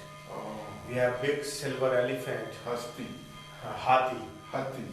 So Radharaman ji has sit on that silver elephant. In the month of July, we have also that Rath Yatra festival, that is in the Jagannath temple. On the Rath Yatra in Comes in Jagannath, July. that is in month of July. So Radharaman ji, he has also his own chariot, Rath. Rath, with horses. But that is the fixed, that is not movable. Yeah. So Radharaman ji has sit on his chariot also, on the Rath Yatra festival. Because Chaitanya Mahaprabhu, he always used to celebrate Rath Yatra. Yes, yes. And then after the Dasera, there is the Sharad Purnima. Sharad Purnima. So that Sharad Purnima is Radharaman ji has also decorated all the white. We have decorated all the temple is the white. And we have offered some special white puri with the sugar powder. And we have offered the kheer with some dry fruits. Makhana, we have, that is, I don't know that English word. Well, butter, makhana. Makhana, that is the white, this is come from the lotus seed, I think. Oh yes, makhana is the makhana. lotus seed, yes. Yes. So that kheer, the sweet rices we have Oh, you put the makhana in the kheer. in the kheer, Oh. and that we have offered especially to Radharaman ji that in the evening. Like a bundi? Not bundi. Not bundi, it's different. Bundi Yeah. is the, That is yellow one. Yeah. That is the with the milk product. milk, yeah, not yogurt, yeah. Yes. And then we have celebrated the Deepavali festival. When does that come? That is generally in the month of November, or the last of October or the month of November. So we celebrate the Deepavali festival. And what does that celebrate? We have, in the evening, we have worshipped the Lakshmi and Ganesh. We have do the Abhishek of the Lakshmi Devi in the temple, and we have offered the ghee lamp and the candles and the big bhog offering. How do you offer to Lakshmi? There's a deity? There is the deity in gold deity we have Of Lakshmi Devi. in the temple. So we have do the Abhishek of that deity, and we have offered the bhog and offered the arti and everything. We have do that. So there is the Lakshmi Puja in the temple. And next day is the Govardhan Puja. So on the courtyard we have made the Govardhan, the form of Krishna, to lift the Govardhan hill with the cow dung. We have made this, and we have done the Govardhan Shila's Abhishek on the altar, and after that we worship the Govardhan Shila, and then we have worshipped this Govardhan, which we have made the cow dung, and all the Goswamis and devotees, they come and they have do the puja, and that particular day the cow came in front of the deity also. The cow is brought into the temple. Yes. So For we go, have, go puja. yeah, so we have do also the go puja also. We have do the worship of the cow in the temple in front of the RADHARAMAN. Then we have do also the Gopashtami festival. Gopashtami festival also the cow came in the front of the temple, and the pujari, he worshipped the cow in front of RADHARAMAN. And in the winter time, we have offered the khichdi bhog, especially for 1 month. That is the month of Paush, that is generally in the month of December or January. So for 1 month we have offered a special bhog in the morning breakfast. Khichdi. Khichdi. Why khichdi? Khichdi with the dry fruits. Oh. So that has keeps warm. Ah. That has keeps body warm. So we have offered the hot khichdi to Radharani in the morning breakfast. And then we have also the Vasant Panchami festival. From that day the Radharani came in outside in the evening. From that day we have started the Holi. We have put the Gulal, which is the dry colors, dry color powders we have thrown to the devotees. And then after the Holi festival, which is started from for a week, and that Holi festival Radharamaji has sit outside altar. We throw the color and the different color powder to the devotees. So that is different festival which we have celebrated. छीन लियो मेरो छोटो समन राधा रमण मेरो राधा रमण छीन लियो मेरो छोटो समन राधा रमण मेरो राधा ओ राधा रमण मेरो राधा रमण राधा रमण मेरो ओ राधा रमण मेरो राधा रमण राधा हो गई मैं तो वाही में मगन राधा रमन मेरो राधा रमन हो गई मैं तो वाही में मगन राधा रमन मेरो राधा रमन हो राधा रमन मेरो Radha Raman Radha Raman We have that letter, and in that letter, Prabhupada predicted, many things, he stated many things, but he predicted that God, if you do not, you are Mahatma, but Mahatma should be propagating Bhagavad Gita. And if you do not do this, then you will die an inglorious death. And this was in July of 1947, And you know, January 48. so, he was assassinated.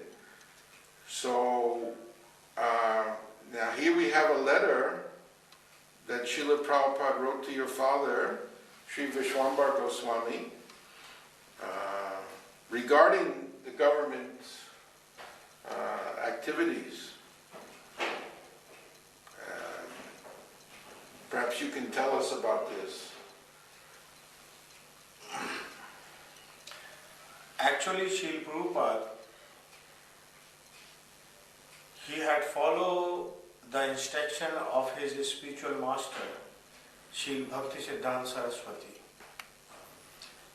And according to that, he was very much eager to make an organization to all the Vaishnavas and Sadhus from all over the India as a league of devotees. And what did he call it? Sarvabhaum Sarvabhauma, who is it? Bhagavad Samaj. Yeah. That he was mentioned that word which is written for my father, that Sarvabhaum Bhagavad Samaj. So that was his great mission, and he wants to work on that. So for this connection, he wants to take some help and support from my father, Sri Vishwambar Goswami.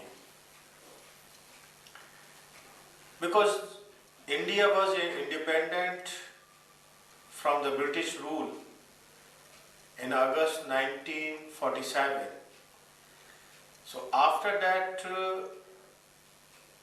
that was the big thing, that there should be a great preacher who can do all the preaching according to the Vedas and Purans and according to the Sanatana Dharma, or that should be based on Srimad Bhagavad Gita or Srimad Bhagavad. But in India at that time, the political leaders and the political parties, they don't think about too much about the Vaishnavism. And why is that? Because maybe there is the possibility that they were very much influenced from the Christians and the Muslims. Because in India there are a lot of Christians and lot of Muslim population. And in 1947 there was the partition between India and Pakistan. Made by the British. Made by the British. So they used to very political trend that these political leaders, they want to please Muslims also, they want to please Christians also, and they want to please Hindus also. So they don't want to show themselves to give a big support to the Hindus according to the Sanatana Dharma.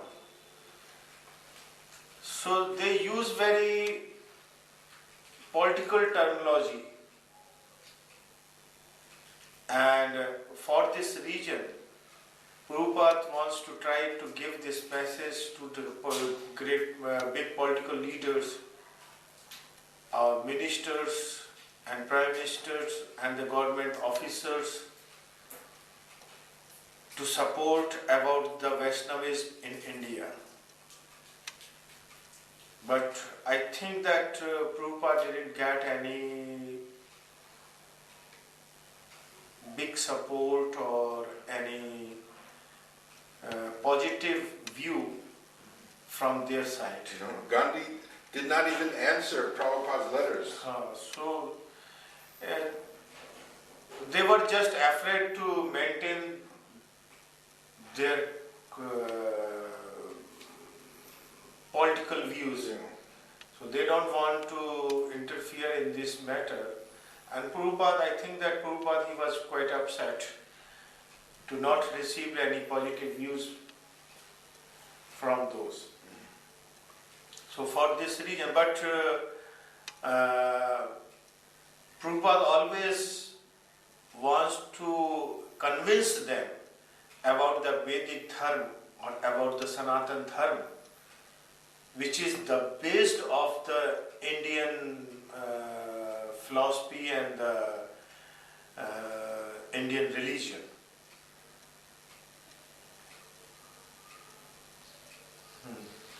Yeah, well, traditionally, always the kings, they always supported the religion.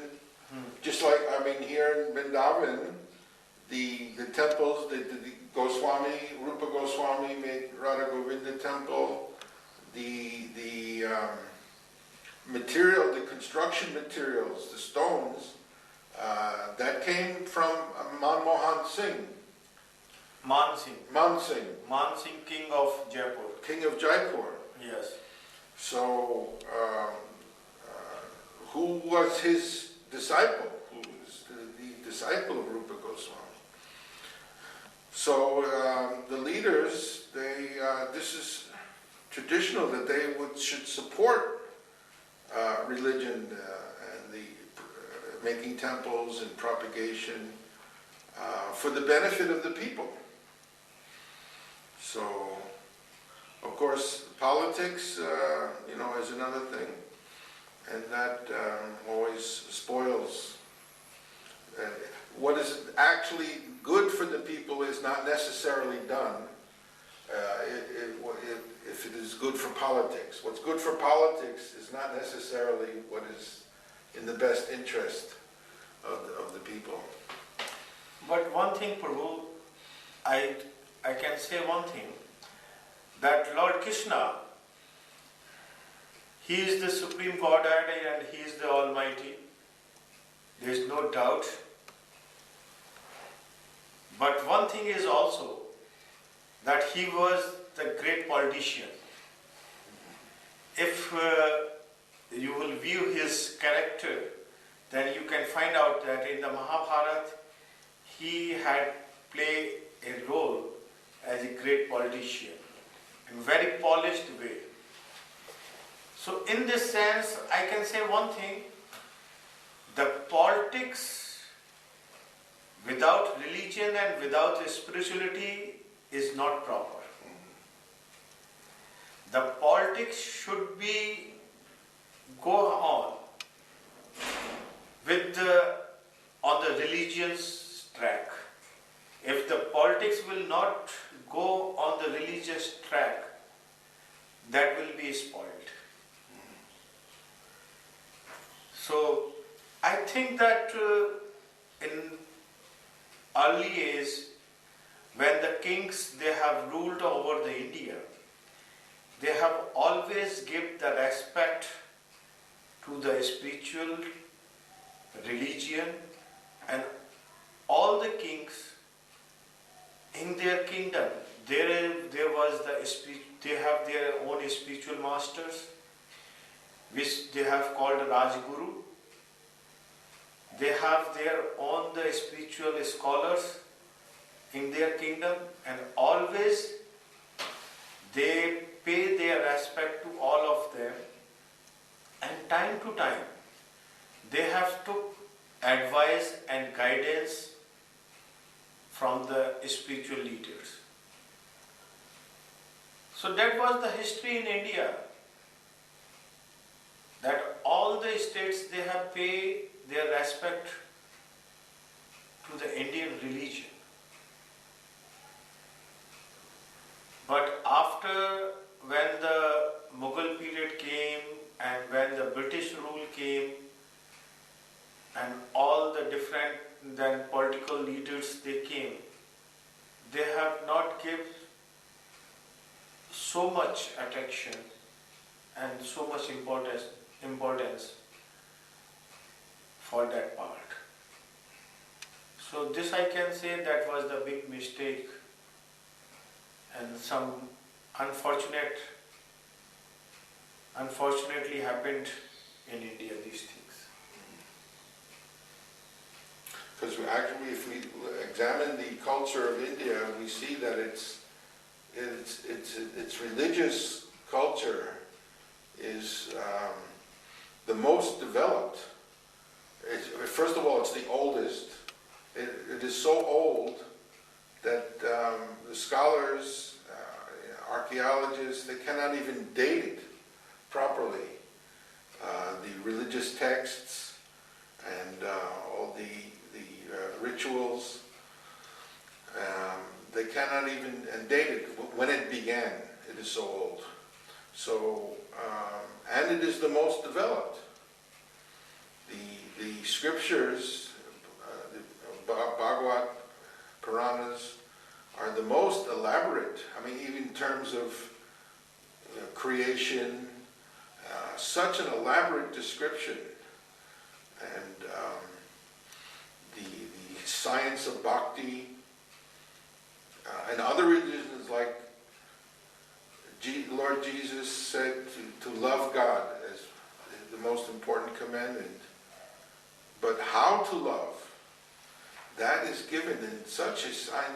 The Goswamis wrote books very scientifically elaborating the whole science, how to do it, how to achieve, how to cultivate that love for God.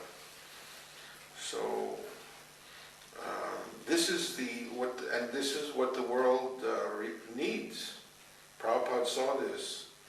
He was writing Back to Godhead here in 1956. He was the editor of Back to Godhead, and he was writing articles on the need of the world, especially this was after World War II, such a horrible thing. The whole world was involved in war, and totally unnecessary. So Prabhupada saw that Krishna consciousness is Sanatana Dharma. This is very important in solving the problems of the world. So Prabhupada established his society, and this is in 1956. Of course, then Prabhupada eventually came to America in 1965, 66. And I met Srila Prabhupada in 1966. Actually, whenever Prabhupada was asked who was the first to join him, he always used to say BRAHMANANDA. So I was there from the very beginning. And so my question is, I was coming from a different culture, and my family, we had a different culture, and we didn't know anything about Krishna or anything Indian religion. And just my meeting Srila Prabhupada, it was summer of August 66. Prabhupada was sitting under the tree in the park chanting Hare Krishna, and that his chanting made me dance. So how is that possible? And of course then I became Prabhupada's devotee, and then Prabhupada came back to India in 1971, and I also came, and Prabhupada sent me to Vrindavan. My first coming to Vrindavan was 1971, and I have to say, Vrindavan at that time was very different than what it is now. The temples that I visited, everything was very poor. Some of the temples didn't have electricity. The dresses on the deities were not nice. They had the offerings they had no food to offer. The only offering they would make was tulsi water. That was the only prasadam they had. They'd take the tulsi leaf, put it in the water, and that's all they had. So, and I came in 1971, Prabhupada sent me here. There was only one devotee here, Kiradakshai Vishnu. Did you know him? He passed away recently. Yeah. He made a temple here in Vrindavan. And but one thing, when I wrote a letter to Srila Prabhupada glorifying Vrindavan. I thought it was the most wonderful place. And I wrote Prabhupada a letter saying how nice Vrindavan is. So Prabhupada's reply to me was not, he said that it's very nice that you're appreciating Vrindavan, but better, maybe he saw that I wanted maybe to stay in Vrindavan. He said, but better go to Africa and make a black Vrindavan. So Prabhupada's mission was to spread Vrindavan. That's why he left Vrindavan. And no one else has done that.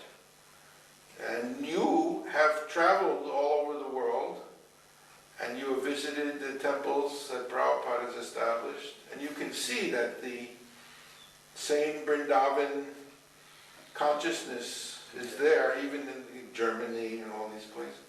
So I wanted to ask your opinion of Srila Prabhupada's, his activities and his mission, as you have seen it firsthand.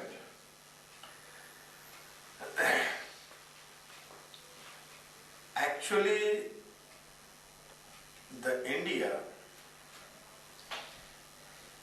and is recognized in all over the world as a very religious and cultured country. India is not so much developed before, very latest technology or the science.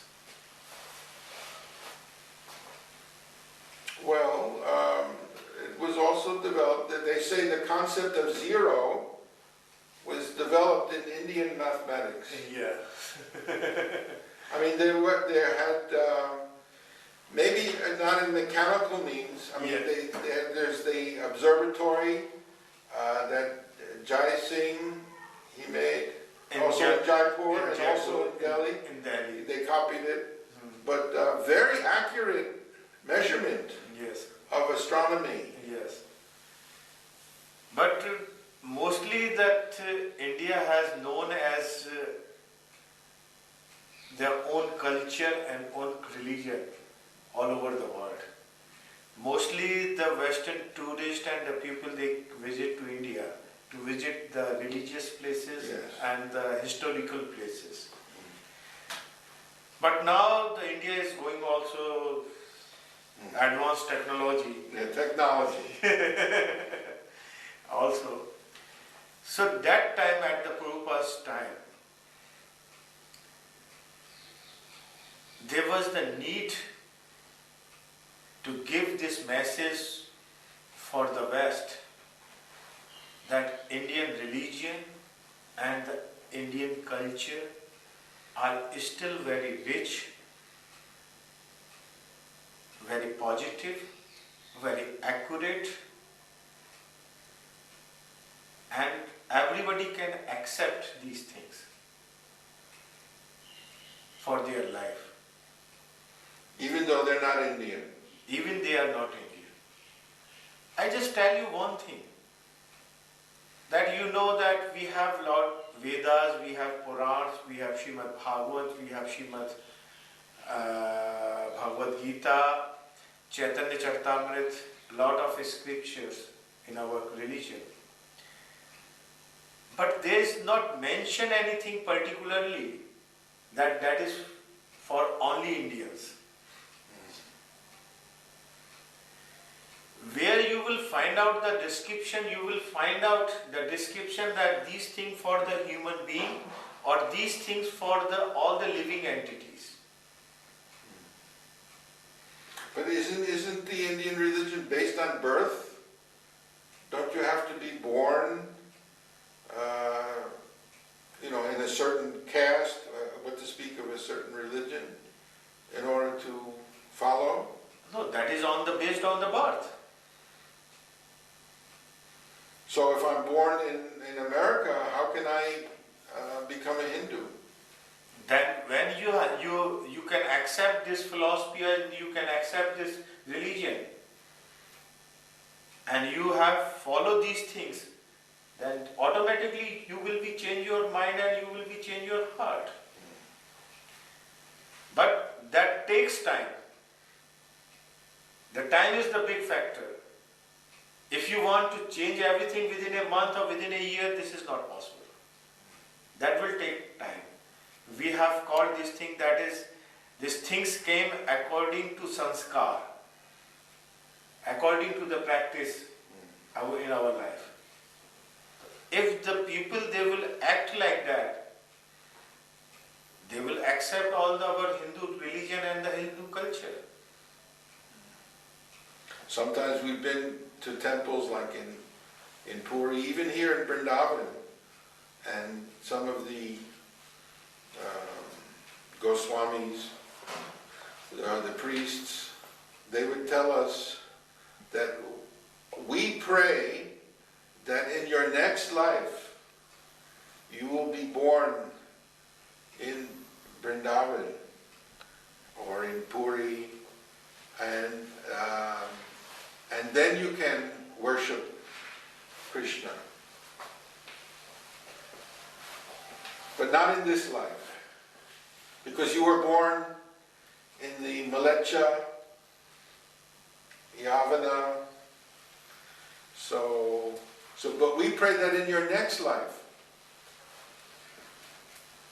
But in this life, when you have got the opportunity to know about the Krishna consciousness, and you start your vision, your act according to that, then you have started to worship to Krishna. And ISKCON centers in all over the world, the Western devotees, they are worshipping to Krishna. On a very high level. In a very high Yes. level. And very accurate. They are worshipping the deity, they are chanting the holy name, they are reading the scriptures, they are reading all the holy book. It means definitely they will get the mercy of Lord Krishna. And when they will get the mercy, so maybe their next life will be more purified. Or maybe they won't even have any next life. So they will be liberated themselves. Mame comes Yeah, maybe they will be liberated in this life themselves.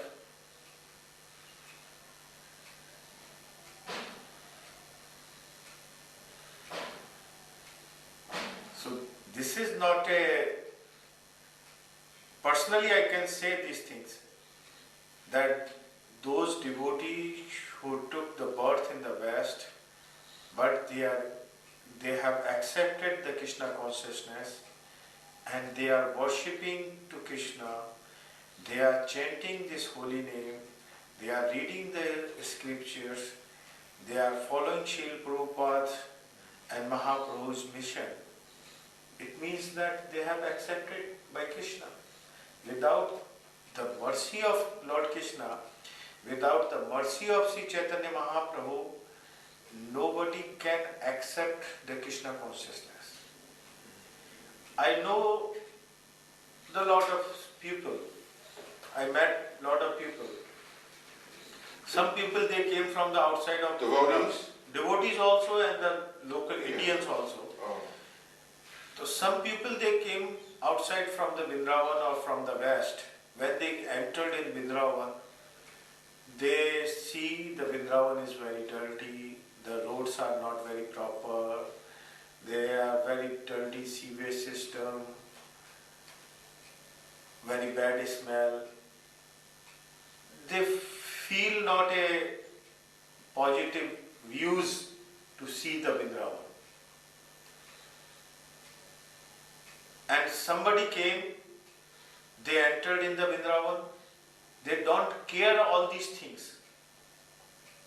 They just see that this is the holy place where the Radha and Krishna, they have performed their Ras Leela. That is very holy land. They want to touch the dust of that land. They want to eat the dust in their mouth.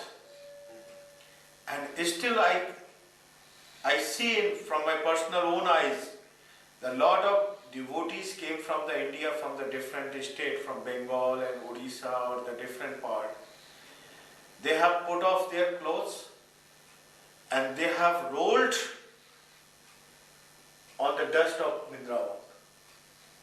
They don't care about that, how this is clean or not clean. They just want to take a small point of the dust which is touched by the Lord Krishna's or Radharani's lotus feet. So they are eager to take that mercy of Radha and Krishna. So that is their views. But it's also stated in the Bhagavad Purana, there are stories, I think Uddhava, when he came to Vrindavan, then he smeared the dust. Yes. So we followed that when we came to Vrindavan, because Prabhupada had given that in his Krishna book. We did that also. No, actually that is one thing I just also want to explain here.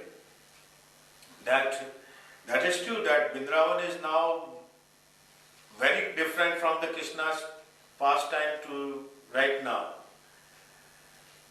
But three things that is very closely connected with Lord Krishna. That Lord Krishna, he play in the Vrindavan. He has never worn any shoes. So that means that dust of the Vrindavan is touched by his lotus feet. So dust is very purifying. And he himself put this dust in his mouth, in his childhood. Yes. So that is very pure dust. Second thing, the Jamuna is definitely right now is very polluted. There is no doubt. But in that Jamuna, the Lord Krishna, he took his dip. He play in Jamuna. So there is the importance of Jamuna Maharaj. And that should be, the Jamuna should be without pollution. That is true. But these things are directly connected with the Lord Krishna. And third thing, the Lord Krishna lived in Vrindavan and Vrindavan was the forest. And right now there is not so many trees and so many plants.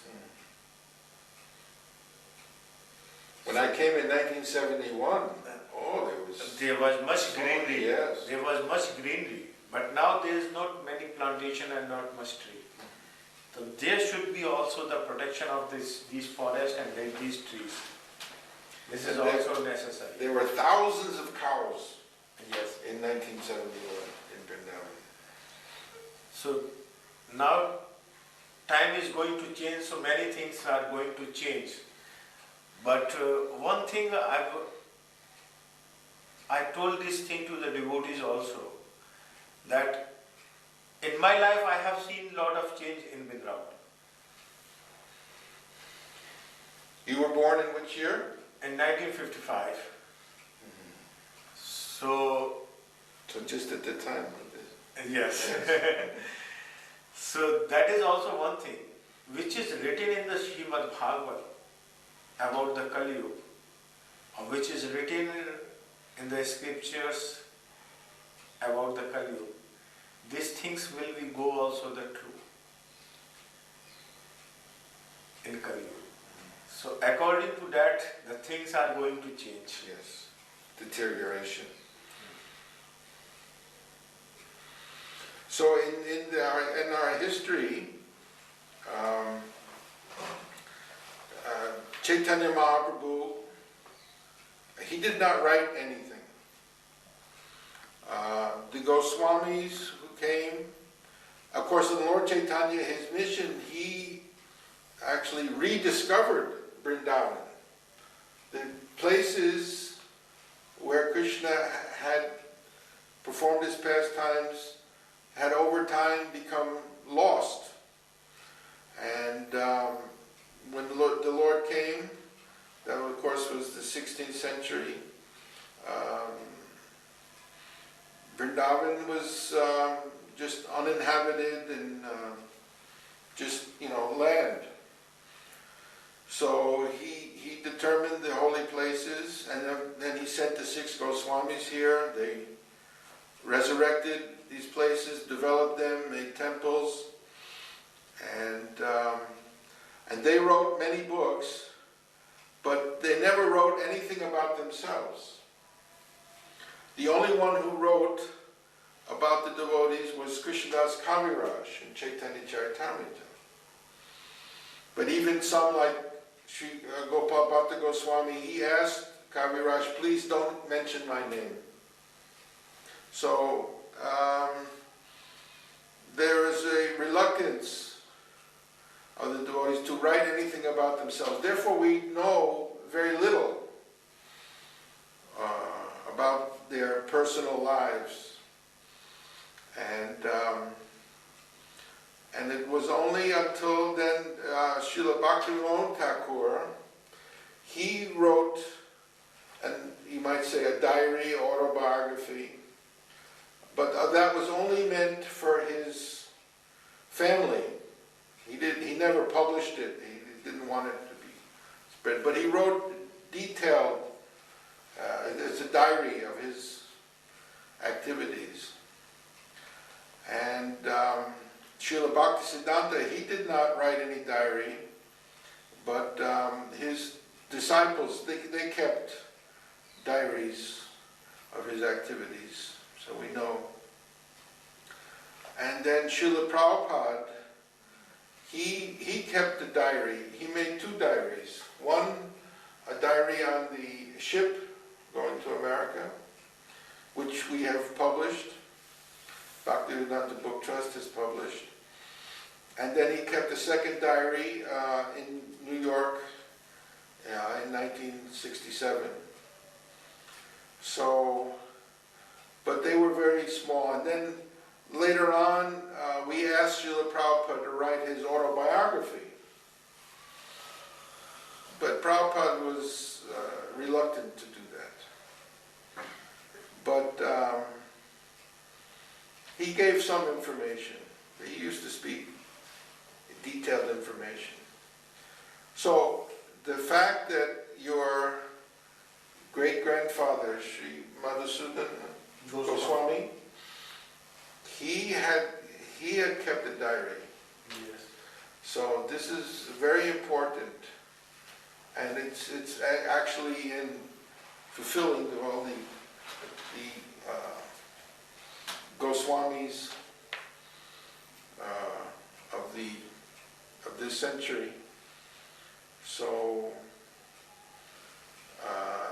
this is very valuable, that we know the activities Yes. of the great devotees. At that time. Yeah, of that a previous time.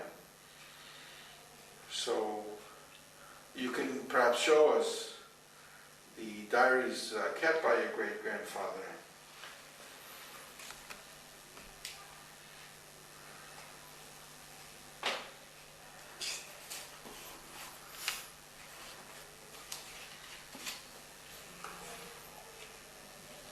These are just like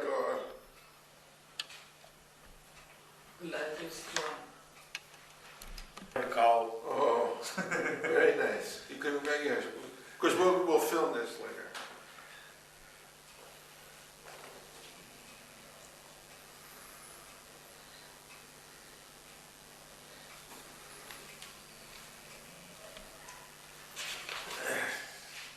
This is the astrological. Yes. My great-grandfather, he was also the astrologer. Oh.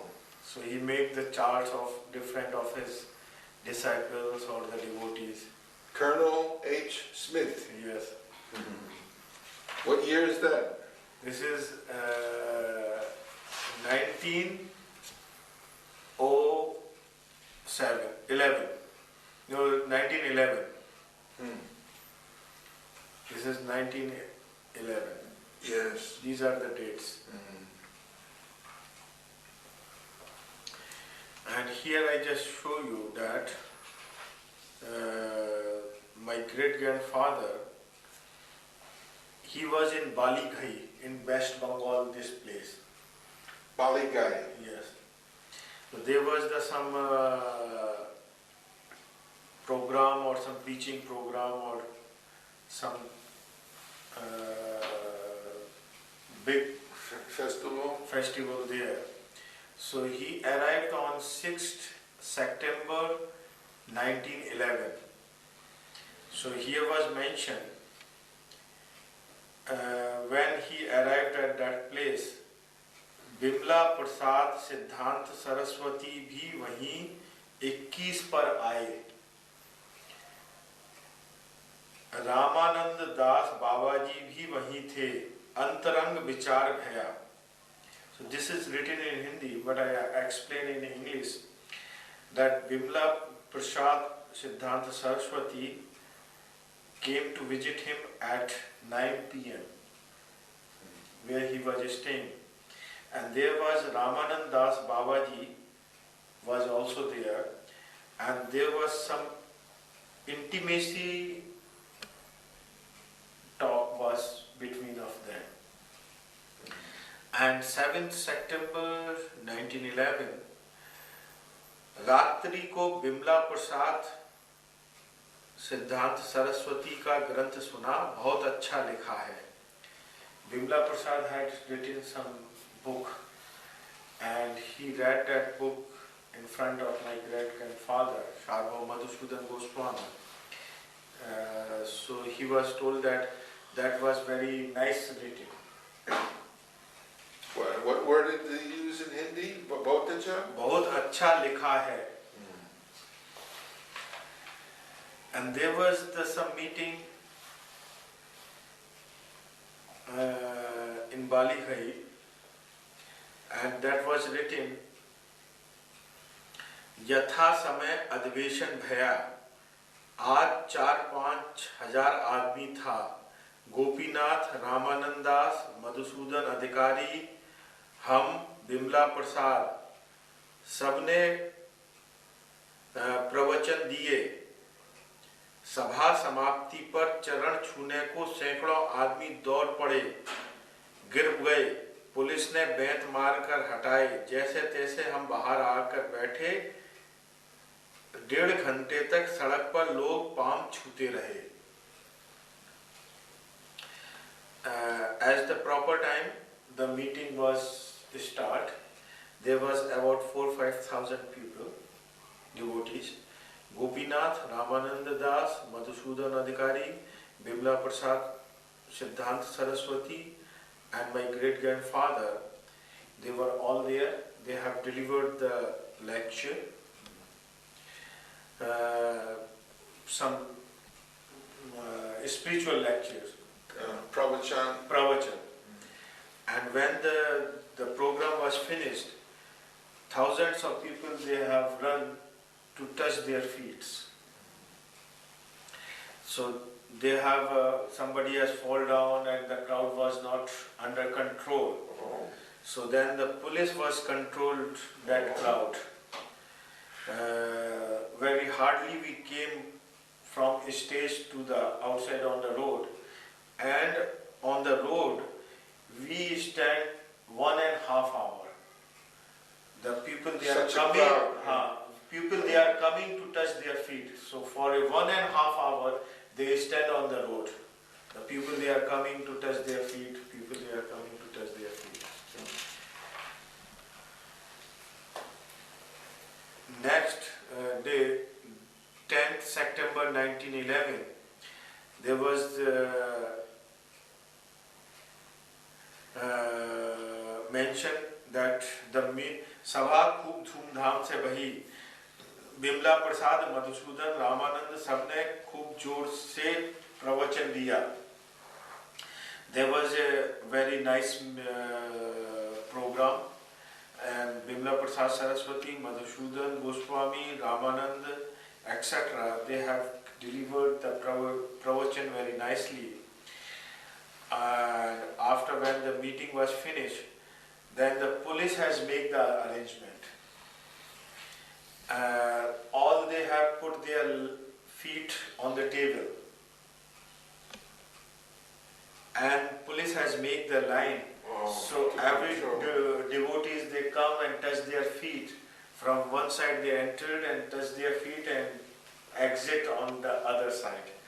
So that was the also go on 1.5 hours. So thousands of people were there. Yes. So there was some meeting in Balighai, and time to time Shri Bhakti Siddhanta Saraswati and my great grandfather, they have meet each other in Vrindavan, in Bengal, and Jagannath Puri and Mayapur, all these places, and this was mentioned in these meetings are mentioned in my great grandfather's diary. And here is very special thing is mentioned, that is in 1914 diary. That was the year of Srila Bhaktivinoda Thakur departed this world. Yes. In June, I think it was June 23rd, 1914.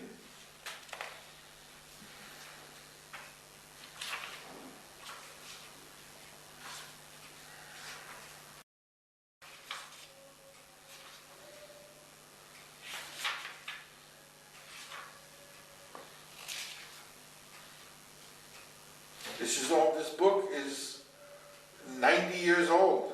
Yes. This is a diary. You can read that December 22nd, Tuesday, Yes. 1914. Here is written, Bimla प्रसाद को parcel भेजा, भक्ति विनोद महाशय की समाधि प्रतिष्ठा के समय सत्कार को, श्री राधा रमन जी का.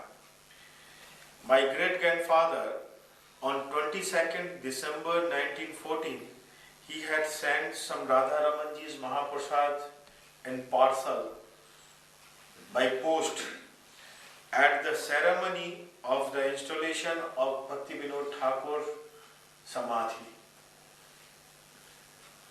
And in his diary, this is written, 27th December, Sunday, 1914. He was in Vrindavan, but this is written here, Swaroopganj Nabadwip में बाबू केदारनाथ दत्त भक्ति विनोद का समाधि स्थापन महोत्सव सत्क्रिया सार दीपिका के अनुसार होगा. That today, Swarupganj in the Navadvip, there was a installation of Samadhi ceremony of Babu Kedarnath Datta Bhakti Vinod according to Satkriya Sar Deepika, Which was written by Gopal Bhatta Goswami. Yes. So this is mentioned in his personal diary. So many places that meeting of my great grandfather and Bhakti Vinod Thakur and Bhakti with Siddhanta Saraswati's meeting, that was mentioned in his personal diaries. So this still I have keep all these diaries in my record. This is very valuable Yes. for the history. Srila Bhaktivinoda Thakur used to come to Vrindavan. He wanted to reside in Vrindavan. He wrote in his diary that I want to reside. He also made a house in Radhakund, but he wanted to reside here. And but he even had a dream. Lord Chaitanya came to him that you want to go to Vrindavan, but I have some work for you, some business for you in Navadvip. And of course, that was in the 1888.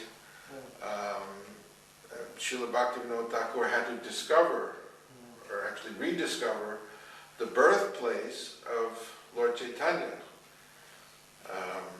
which was actually different from where what was commonly thought in the town of Navadvip, but Srila Bhaktivinoda Thakur determined by historical records and documents, and especially there's the Bhakti Ratnakara has a verse which says that within Navadvip there is Mayapur, and which is the birthplace of Lord Chaitanya. And so Bhaktivinoda had to find out where Mayapur was. Wasn't known. There's a place, Balal Dighi, and he determined, and then he brought Srila Jagannath Das Babaji Maharaj, who also was residing in Vrindavan, staying here 6 months, then going to Navadvip for 6 months, and then he confirmed that this is the place. He was very old at the time, 120 years old, and he jumped up. So Srila Bhaktivinoda Thakur, he was determined to be the 7th Goswami of Vrindavan. And that was determined by Shishir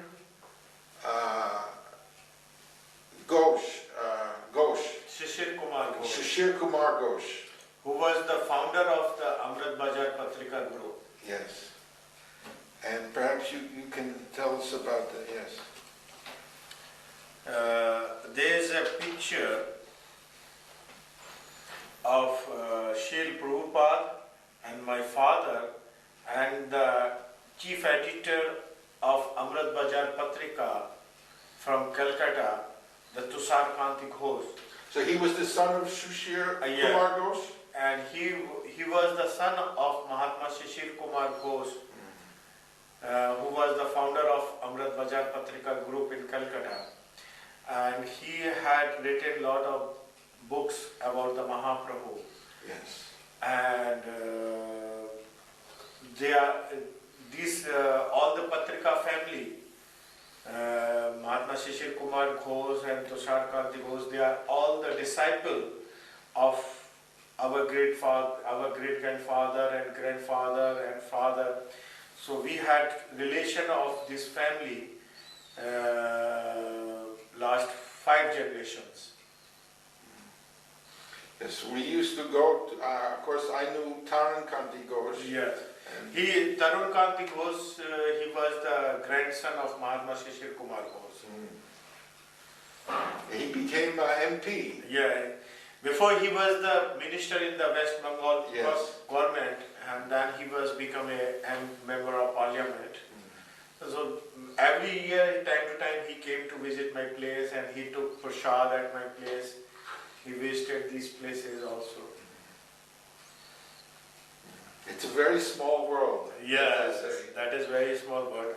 There's many places. There was also mentioned about the meeting of Mahatma Shishir Kumar Ghosh and my great grandfather Sharma Madhusudan Goswami. Oh.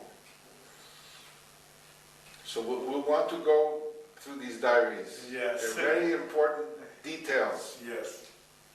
The fact that he wrote them is that he wanted to keep a record that these things were very important. The activities of the great devotees are all very important, everything. Yes. So we have to preserve them and propagate them.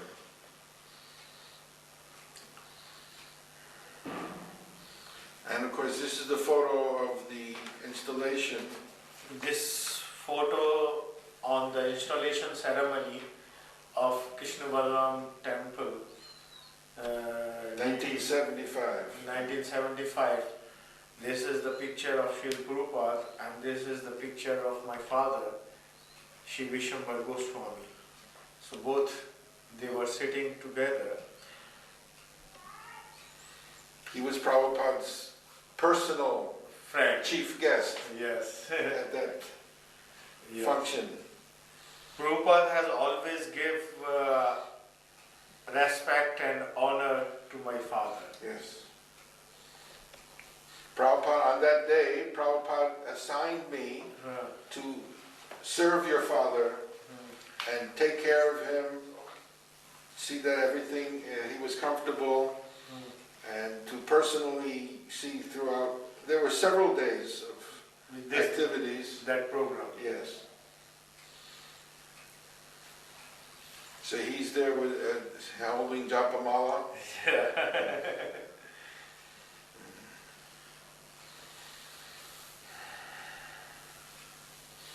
So the worship in the temple, we wanted to discuss how it is organized.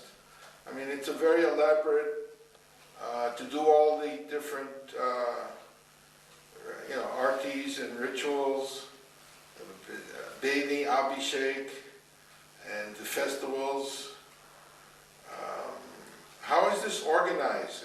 It's very difficult to sustain this. How do you organize it amongst the Goswamis here? The worship of Radharaman ji, we have followed according to the scriptures, and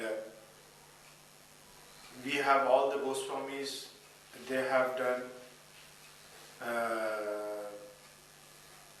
the systematical, these things from Mangala Aarti to last Aarti, and we have very fixed schedule to follow every day's worship and the festivals. This temple building, who built this temple? When was it built? Actually, the present temple where you can see the deity at present, that temple was constructed by the Saha Bihari Lal, who was the owner of the Sahaji temple. And Here in Vrindavan. here in Vrindavan. And he was also the disciple of my great-grandfather's father, Shri Radha Govinda Goswami. So this Sahaji temple, the family of the Sahaji temple, they are last 6-7 generations, they are disciple of my family. We have continued the relation between, as our family is the spiritual master of the Sahaji temple in generations, and they are our disciple in generations. So they have constructed this temple at present where the Radharaman ji has installed. When was that? That was the 170 years before about. And back side of this present temple there was the old temple also. That was constructed about 300 years before. But right now that portion we have used as a temple kitchen and the prasadam room. So all the cooking of the deities and the prasad for the devotees, we have arranged in that portion. But now which temple where you see, that was constructed by Saha Bihari Lal. And which is the tradition we are following. We have according to scriptures, we have book that Written by Gopal Bhatta Goswami? no, that is our Galluji Maharaj, some of the senior Goswami in our Goswami family, and that is that was about 300 years before. So he wrote that how we celebrate the festivals in the temple. So according to that, we celebrate the festival in our temple. Just like the Gaur Purnima, the holy festival, Chandan Yatra, Fool Dole, Radharaman ji's appearance day, Lord Nrishing appearance day, Isnan Yatra, Rath Yatra, Jhulan, month of Shravan, Janmashtami, Vijayadashmi, Deepavali, Govardhan Puja, etc. These festivals, how we will be celebrated, that process and method is written in that book. So according to that, Very detailed, yes, very detailed. how to exactly. Yes. So according to that, every Goswami, they have followed this instruction and they have celebrated according to that. So this is the parampara. Yes, that is the parampara, and nobody has changed the system. So that is the very systematical we have followed these things in our temple. And the daily worship, this is also written in that book, that how we will be from the Mangala Aarti till the last Aarti. We have celebrated and we have performed our deity worship, the Mangala Aarti, then with the deity and this Shodasopchar Pujan, how we will be do and dress RADHARAMAN ji, and then Dhoop Aarti, then offering the breakfast, then Shingar Aarti, then offering the lunch bhog, and then Raj Bhog Aarti, then in the evening is the Dhoop Aarti, then offering the evening breakfast, then Sandhya Aarti, then Olai, then Olai is in the evening. Evening. Yes. And then we have offered the dinner bhog to RADHARAMAN ji, then bhog darshan, then we have offered the milk bhog, and then the last Sain Aarti. So all these things we have to very systematical and according to that book. So then there's any Goswami's turn came and they go on the altar, but they have to follow the same system and customs. So then there is no problem. And how is this all financed? How do you get money? How do you Manage. manage it? Actually, that just I was mentioned that there was the 5 branches in our Goswami families. So every Goswami family, they have got their worship, personal worship of Sri RADHARAMAN ji is every after 2.5 years. So we have some system. So according to that, we have do our management in our RADHARAMAN temple, and we have collect our financial support. We have our 5 branches. So every 3 years we have elect the management board, the management committee. That name is Panchayat Mandir Sri RADHARAMAN. That is registered in the government office. And that is the registered body. So every 2.5 years, the Goswamis, they have elect 2 members from the each branch. So we have 5 branches. So that's 10 members. That is the 10 members we have elect. And then we have elect 3 officiate posts. One is secretary, second is joint secretary, and third is the treasurer. How do you elect the officers? There's a We have ballot? the ballot paper. We have as a voting system, as a democratic way. Democracy. We have this democracy in our RADHARAMAN Goswami community, that we have just appoint some election officer, and this election officer has declared the election scheme, and that according to that, first we have the candidate will go to file the nomination. That is certain date and certain time. And after that, election officer will check their nomination paper, and if there is okay, then there is the time that anybody wants to withdraw, they can withdraw. And if that time was finished, then that is then the election.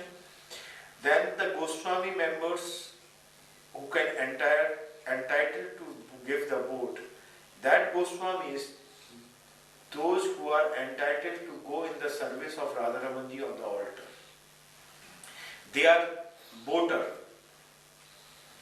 So they go on that particular day and in particular time, they will go and they will give vote through the ballot paper. So then the 10 members will be elected from the 5 branches and 3 officiate posts from any branch. These Goswamis can be elected. The secretary, joint secretary and treasurer. We have not any post for the president. President we have elect on our meeting time amongst to the 10 Goswamis. For each meeting? Each meeting.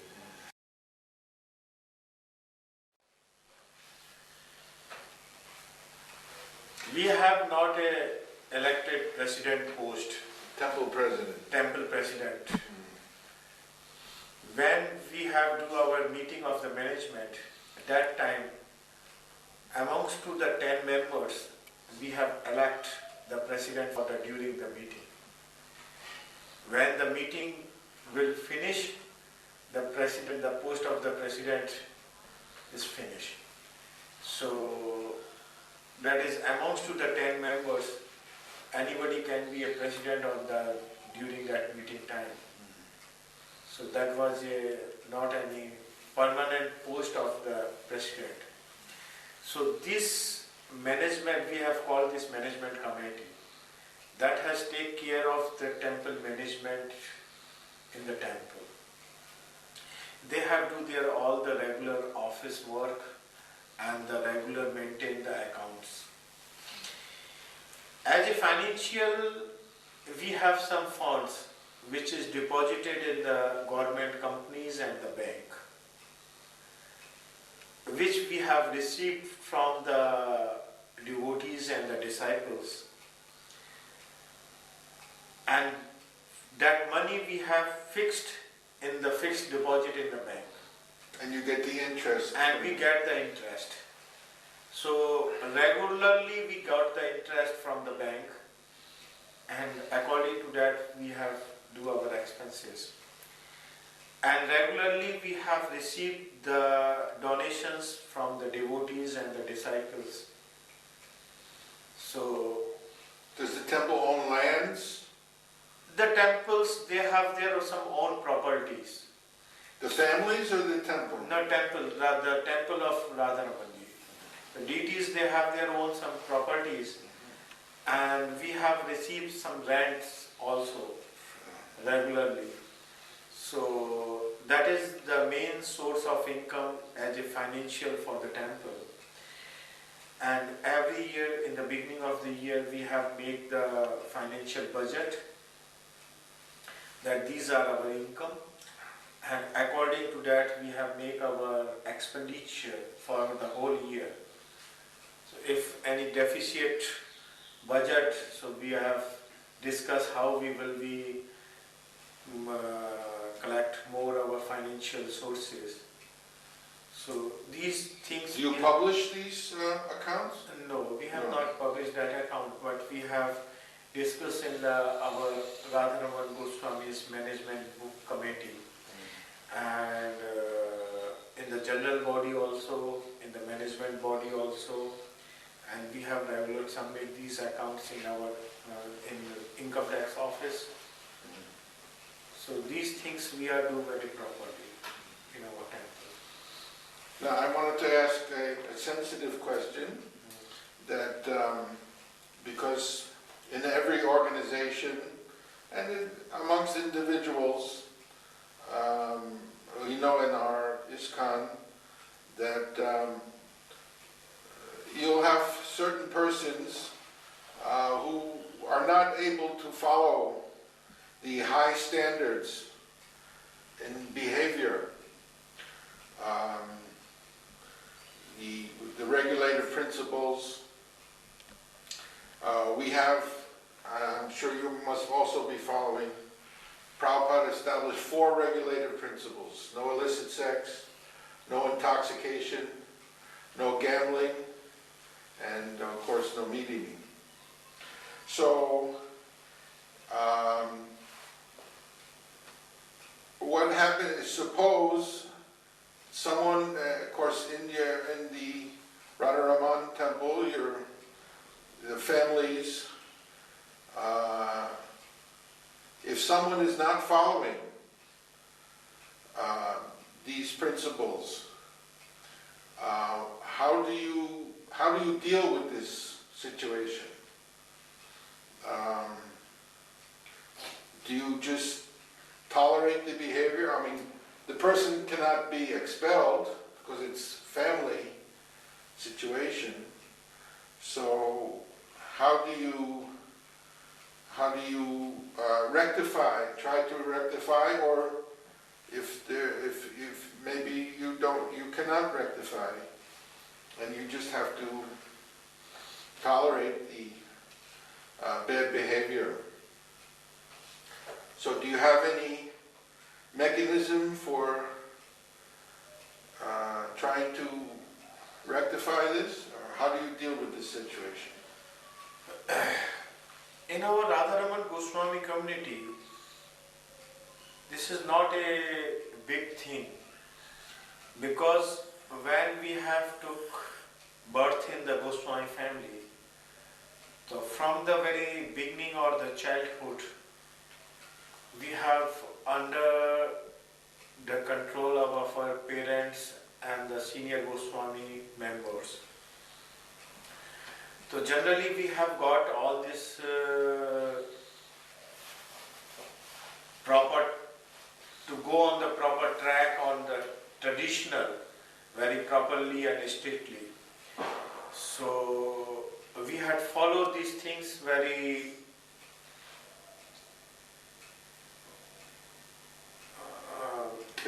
carefully and very strictly. So there was not still in our Goswami history we have not seen this thing in a very much. But there was a very few, 1 or 2 cases which I heard from the senior Goswamis, that 1 or 2 Goswamis, they have not followed strictly these things. That was in the past? That was in the past. But what about even now with the modern? No, that was not, still we have not seen these things.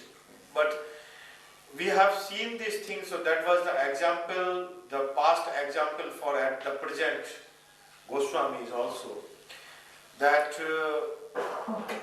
I heard these things, that one Goswami was follow these things, was not follow properly. But when he go inside the temple for the deity worship, so he was in the deity room, he was in the temple, but he was completely unable to see the deity of RADHARAMAN.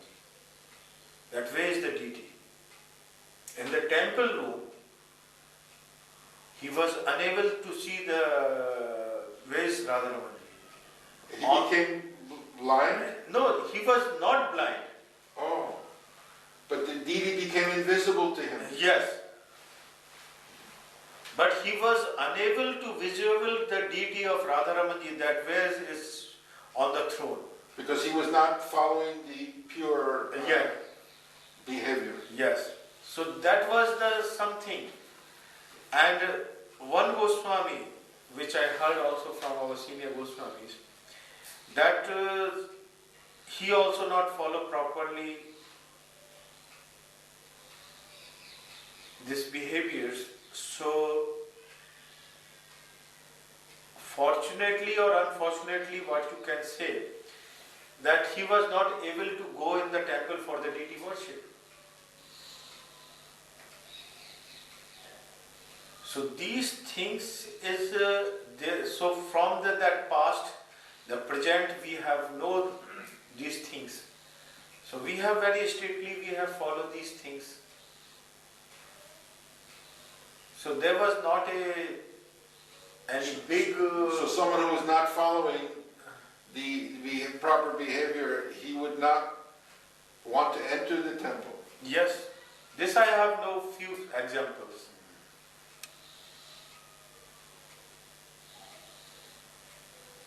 So this was not any big thing still in our Goswami community.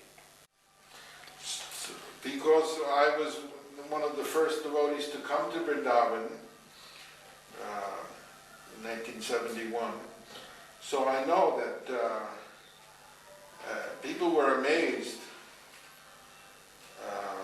or they couldn't believe, they could not even accept that a Westerner could become Krishna Bhakta. I know once I was speaking in front of Srila Prabhupada's godbrothers. This was actually at Prabhupada's Samadhi ceremony, and I was a little emotional. I was to begin my speech by giving the shlokas, Pramadani prayers, and I couldn't pronounce so well because I was emotional. But the godbrothers, they were thinking, oh, this man doesn't even know the Sanskrit. And they were telling me, this Om Jnana, they were telling me the Sanskrit, thinking that I didn't know it. And they were even became disgusted. Why he's speaking, he can't even pronounce properly. So, of course, then they understood later on, and of course they appreciated that. But the point is, I mean, it is such an amazing thing that for an outsider to be able to adopt, which is a completely different way of life from the West. I know when I joined Prabhupada, you know, I couldn't eat the food from my mother. And she was shocked. She said, I gave you birth. I gave you my breast. And now you cannot eat the food that I cook? I said, no. I said, if you become a vegetarian, you know, if you follow, then, but how your way of life is now different from mine. So this is a big shock. Therefore, Prabhupada was accused of that this was a cult, because it was so foreign to the American way of life. So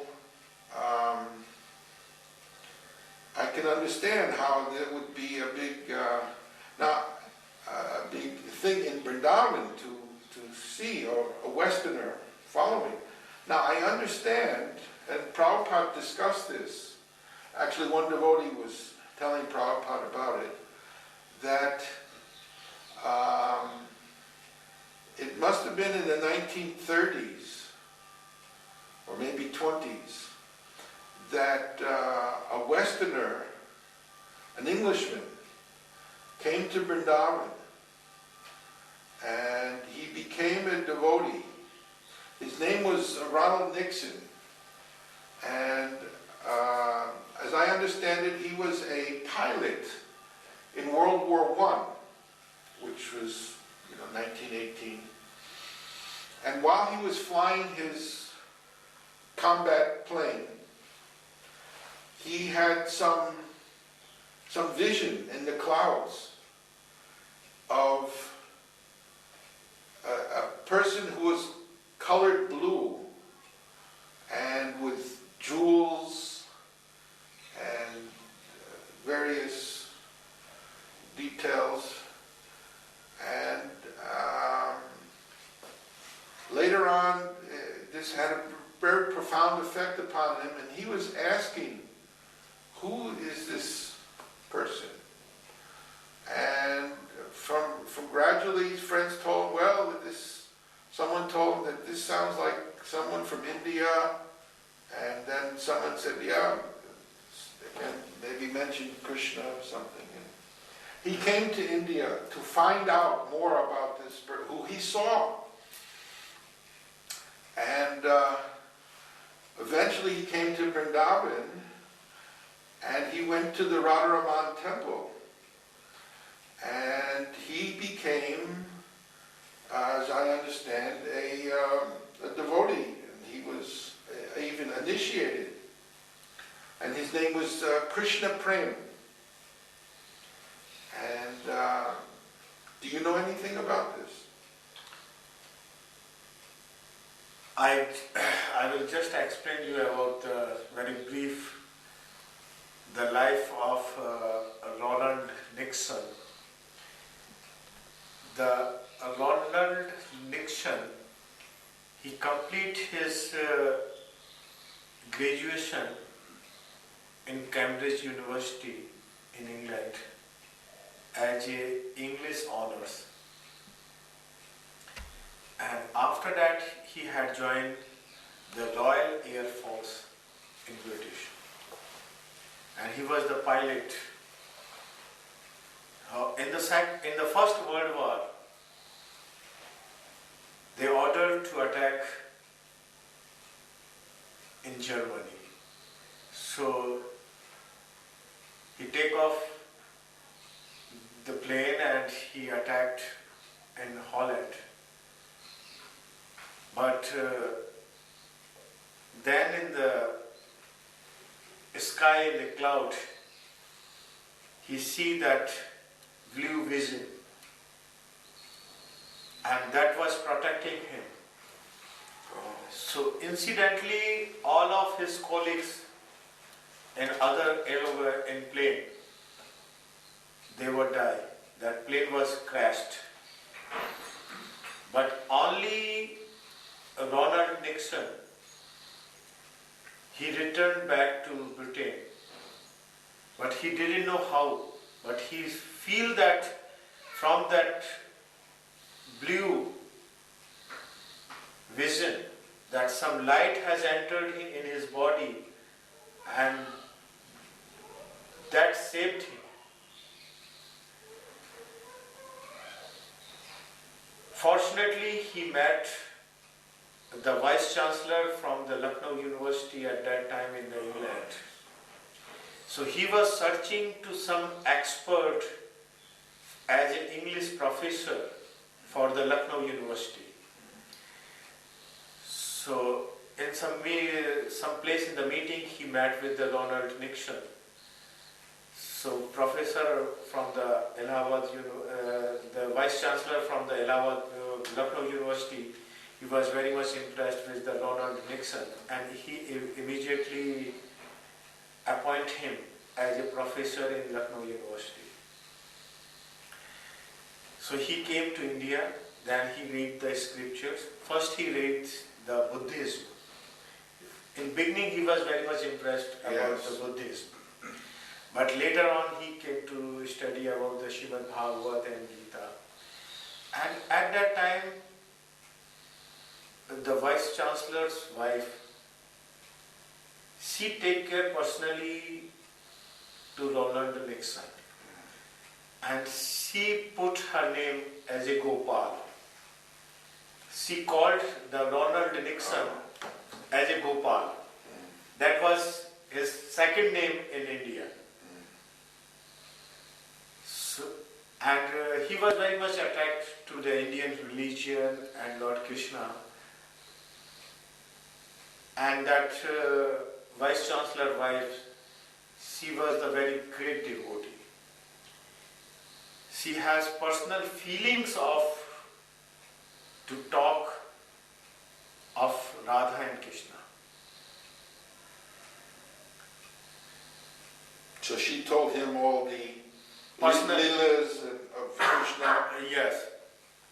So Ronald Nixon, he was very much impressed with her. She asked her to that, I want to take the initiation from you. Yes. And that lady, she has took the initiation from our RADHARAMAN GOSWAMI family. Oh. And So she came here, she has took the initiation and she has took the sannyas diksha also. The lady. Lady also. So her name was Ma Yashoda. From Radharaman. Yes. That is the some type of Siddha Dehe Pranali. Like that. So that is that. But not sannyasi. Not sannyasi dress. Yeah. So that was, she took these things. And after that, she has initiated to Ronald Nixon. And his name was the Krishna Prem. But that professor, this vice chancellor from Lucknow University, Mr. Chakravarti, he had transferred from Lucknow to Banaras. So they have settled in Banaras. And after few years, that vice chancellor has passed away, Mr. Chakravarti. So then his wife, now name was Ma Yashoda, she has made her ashram near Almora, which is some mountain. So there. In which state? That was in Uttar Pradesh, but Yes. now that is in the Uttaranchal. Almora, that is one district. Hill station. At the hill station, and she has made the ashram and temple and some place for the living, and they have installed the deity of Radha and Krishna. So Krishna Prem has also settled there. So he take care of the deity worship and the cooking of the deity, and very strictly he follow the instructions of all the Gaudiya Vaishnavas. That he learned from his guru, Yashodaman. Yes. But Ronald Nixon's schedule, that 6 months he lived in that Almora, in that ashram, and in the winter time, in the 6 months, he came and he stayed in Bindravan. When he came in the Bindravan, so regular he come to visit the RADHARAMAN temple, and he took the association of the Goswamis that time to learn the scriptures and take the association from the Goswamis. He must have learned Hindi then, Yes. because he was living in India. Yeah.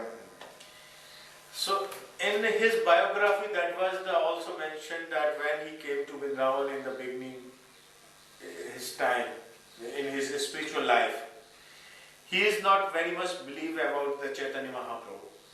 He believe about the Radha and Krishna, but he not think that Mahaprabhu is the joint incarnation of Radha and Krishna. But in his biography, this is mentioned that one night in the dream, he saw that Krishna has appeared in his dream. And Krishna has personally told to him that I am not different from Mahaprabhu. So since then, he has also accepted the Mahaprabhu as the incarnation of Radha and Krishna. So here in our RADHARAMAN Goswami community, they have give as an honor of the Gaur Prem. Oh, The Krishna Prem, that was his name. yes. But the community of the RADHARAMAN Goswamis, they have honored as a Gaur Prem, because now he is inspired by the Krishna. And he had followed the Mahaprabhu's teaching and Mahaprabhu's mission. And then he learned about the Sri Chaitanya Mahaprabhu. At that time, in Bindravan and the Radharaman temple was the proper place yes, because it is from Gopal Bhatta Goswami, who is the direct disciple of Lord Chaitanya. yes. So at that time in Bindravan and the Goswami communities, they have not very much accepted the Western people and Western devotee. But our grandfather and other senior Goswamis, they have accepted him. Before that, that was the discussion that our Goswamis, they will allow him to go inside the temple. Many for temples don't allow Westerners to even enter. But our great grandfather, Sarva Madhusudan Goswami, and our grandfather, they are very open-hearted. And they have told this thing when the Mahaprabhu has given his mercy to all the living entities. So why we cannot allow him, who is the devotee and who is the initiated devotee, to go in the, enter in the temple for the darshan of Sri RADHARAMAN. So all the senior Goswamis, they have discussed and they have allowed him to go in the temple. So that is very old history in our RADHARAMAN Goswami's tradition, that we were always open and we are still very open to all the welcome to all the Western devotees and Western people, those who can come in for the darshan of Sri RADHARAMAN. Because we have followed the Mahaprabhu's mission and Mahaprabhu's message that Prithvi te ache jyotati nagradi gram sarvatra hoive mamunamo prachar. So when Mahaprabhu's name will be preached all over the world, and to attract to Mahaprabhu's holy name, all the Western people, they will come. So we have to welcome them in our temple and in our community. So, in this way, we have welcomed all the Western people and welcome all the Western devotees. And when the Mahaprabhu has given his mercy to all the living entities. Yes. Even he made Haridas Thakur. Yes. Who was the Muslim. Yes. So when the Mahaprabhu has given this his blessing and his mercy to the Haridas Thakur and all the living entities, and Mahaprabhu has told to this thing to Sanatana Goswami, Name Ruchi Jive Daya Vaishnav Sheva Neitru Dharma Ache Shuno Sanatana. So we have to give this mercy to all the living entities. So when the human being, when they have come to darshan of RADHARAMAN, so we have to open our doors, we have to open our heart to welcome them. So in this sense, the Krishna Prem, he was very regular, come to visit in our RADHARAMAN temple, and he has took the association of from our grandfather and his great spiritual master, Sri Balakrishna Goswami, in our RADHARAMAN Goswami community, and all the senior Goswamis. So that a very regular visitor, he come and visit there. And I think that So Balakrishna Goswami, when was he? that is, I don't know exactly, but beginning of 1950, he was left this planet. But I think that Krishna Prem, he left his body in 14th November 1965 in that ashram Almora.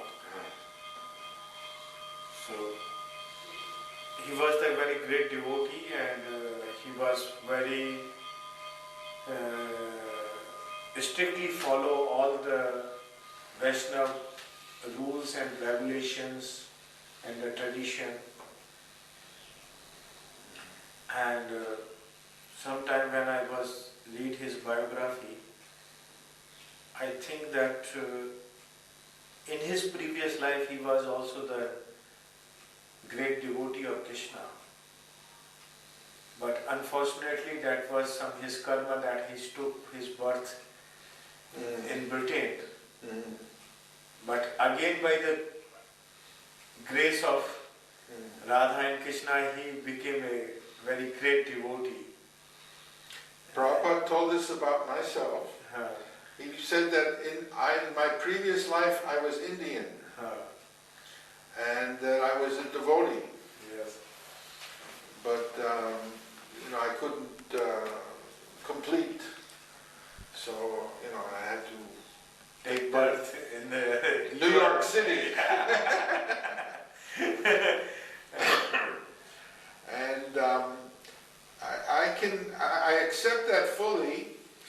because I came to India before meeting Srila Prabhupada. In 1964, I came. It was, I came as a tourist. It was by accident, really. And you were very young at that time. I was in college, yeah, in the university. It was my summer holiday, and I only stayed for about 3 weeks. And I have to say, just the first time I entered India, I came by ship, and everything about India had a profound effect upon me. And everything, the sights, the sounds, the smells, the food, I mean, the whole way of life. I adopted Indian way of life, actually, within that short period of time. When I went back to New York, you know, of course, I adopted whatever I saw. So, like, I would smoke cigarettes the way they do it. You know, they keep the cigarette in the hand, and they take the smoke from this way. They don't touch the cigarette to the lip. So when I went back to New York, next to my friend, I was smoking cigarettes like this. And they say, "Why are you doing this?" I said, "Well, this is how they do it in India." In the smoking, you have adopted the culture of India. Yes. So how was that? Because my previous life, I was Indian. I mean, that's the proof. Yeah. Why would I want to adopt Indian way of life? I was only here for 3 weeks. No, So this is the proof. No, I told also to some devotees these things. That devotees who took the initiation and who become a Vaishnava, definitely in previous life they have done some good karma. And incidentally, or something is unfortunately is happened in their previous life, that they have took the birth in the Western world, in the Western countries. But definitely there is the mercy of Radha and Krishna, and there is the mercy of Chaitanya Mahaprabhu, that they have become a devotee and they came to Vrindavan. And Guru's mercy. And they have also that greatest mercy of Srila Prabhupada, that who had guided them to come on a proper track or come on a proper path or come on the actual way of their life.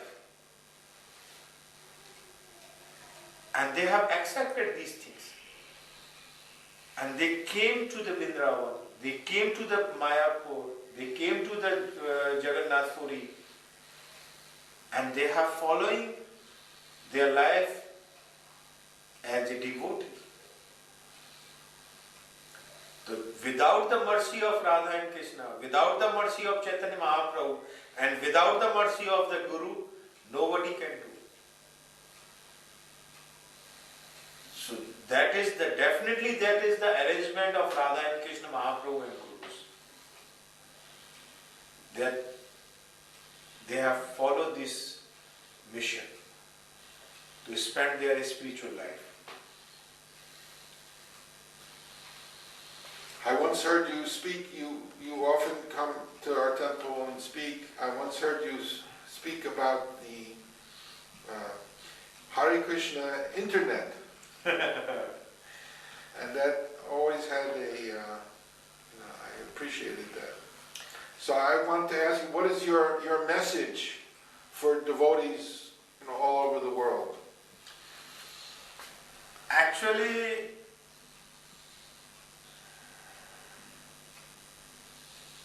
by the grace of Srila Prabhupada, the devotees, they have took the initiation and they came to know about the Radha and Krishna and Chaitanya Mahaprabhu, Nityananda Prabhu and Panchatattva and all the 6 Goswamis and all the Vaishnava tradition, and they came to know about holy book, Srimad Bhagavat, Sri Bhagavad Gita, and all the scriptures which is written by the Goswamis.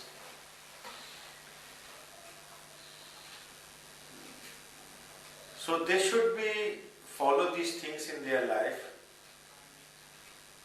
And when I talk to many devotees, they have feel very satisfaction in their mind and in their life. I already traveled many countries and different cities in the Western world. I had visited a lot of ISKCON temples. Where have you been? I was in America, in Brazil, Argentina, Germany, France, Switzerland, England, Poland, Italy, Australia. Lot of countries I was there, and I have visited a lot of devotees' house and temples there. And Why did you go? Why did you go out of Vrindavan? I can say that is definitely that is also arranged by Radha and Krishna and RADHARAMANji's grace and mercy and Mahaprabhu's mission. And my father was also visited in America and Europe 2-3 times. And actually that Srila Prabhupada, that I know that Srila Prabhupada, when he talked with my father and when he was in Vrindavan in his last stay in very advanced age, sometime he talked with my father and asked that Goswamiji, I am very old now and that is unable to travel outside the India.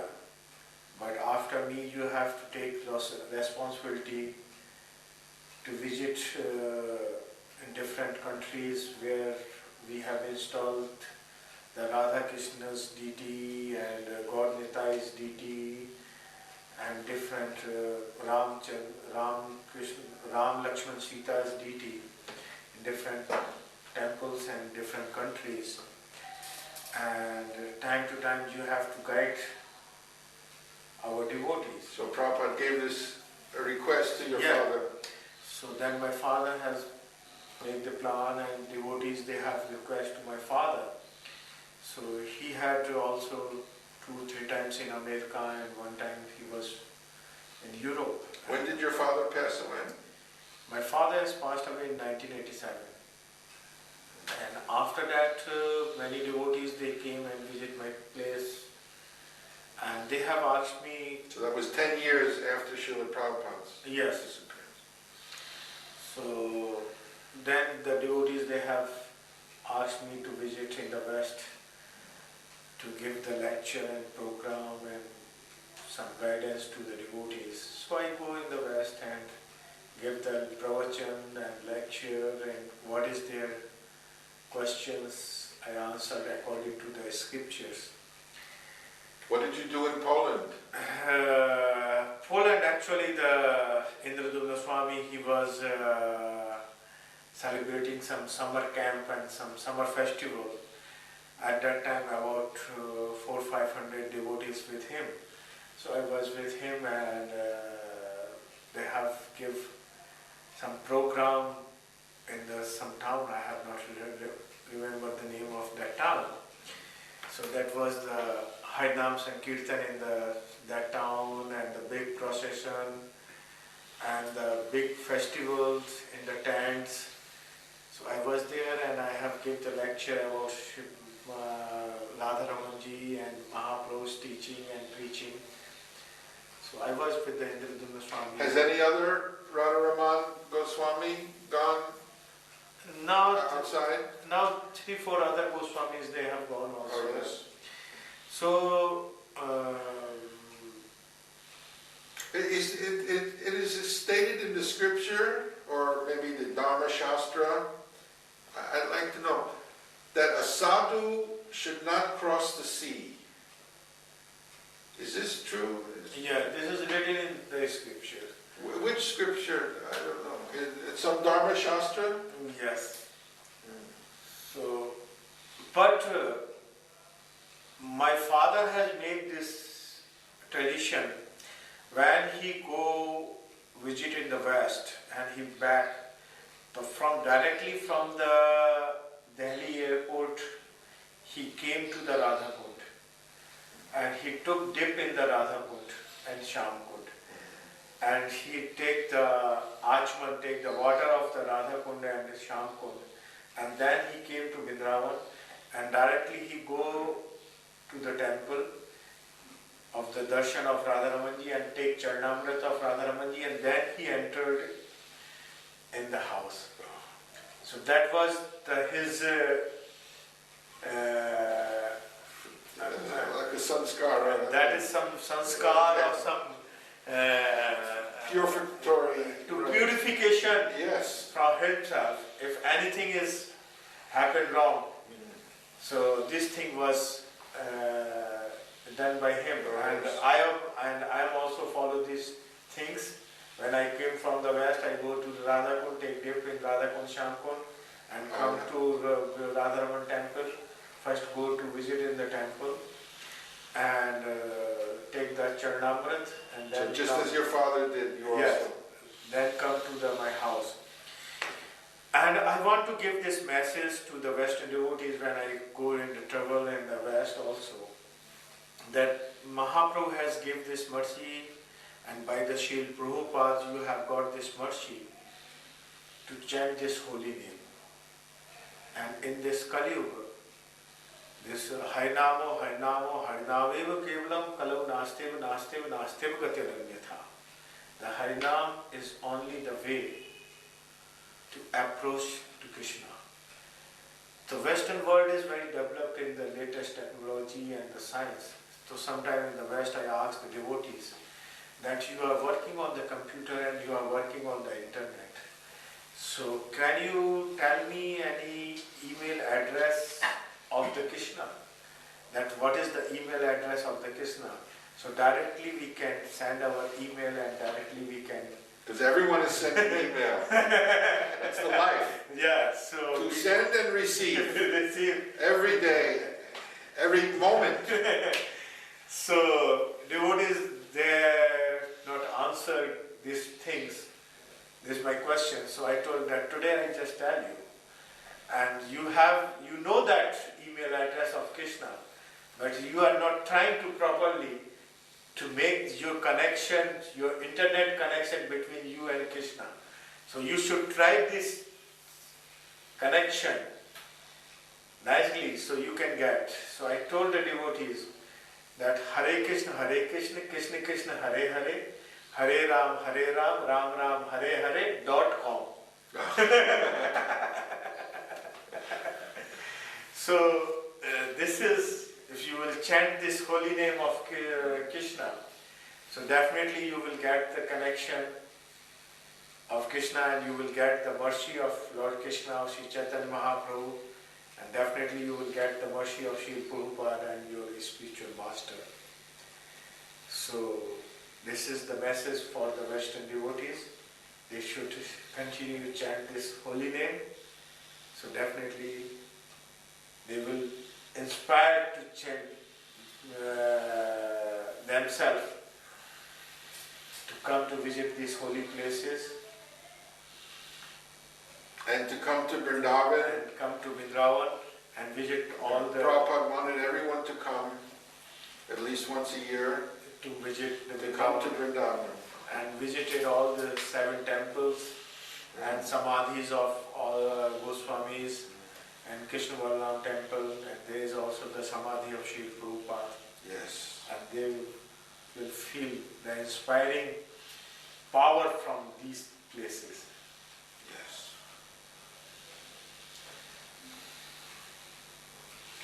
Well, I have to thank you very much for your wonderful discourse, and there's so much history here, and that is our our process. I mean, it's parampara, and we don't invent anything. Actually, what we do, we just pass down what we have received from the previous. Yes. And in that way, everything is maintained. So, we thank you very much for the association, and we just hope that by Krishna's grace it will continue more and more. Just last message I want Yes. to also tell you. By the grace of his spiritual master, Srila Prabhupada has started this mission.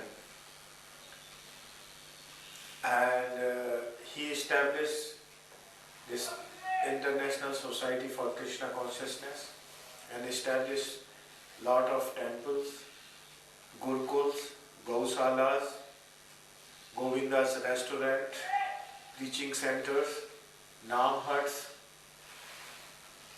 Lot of things in his life he has done for the Western people and Western devotees. And I can say for Indian devotees also. So what is his mission and what is his future plan and what is his idea, his mission? Right now, the devotees of the ISKCON, that is their responsibility to protect this Prabhupada mission, to support Prabhupada mission, to follow the Prabhupada mission, and continue to this Prabhupada mission as he wants. And how do we do that? Because Srila Prabhupada has told these things. That is true that I will be not forever in this world. But my books are always with you. And from my books, you will get teaching, you will get inspiring from those books.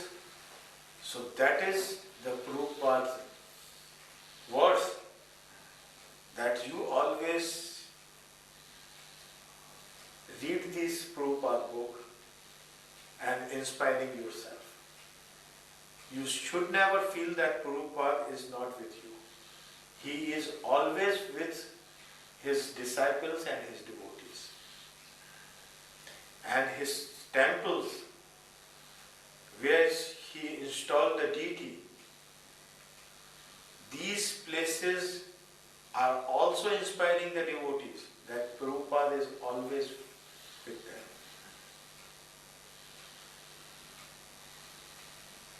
So we should live in those temples, support those temples, attend the temples, and follow all the practices Yes. Prabhupada has given in his books. And Prabhupada also told us that we have to cooperate with each other. Yes.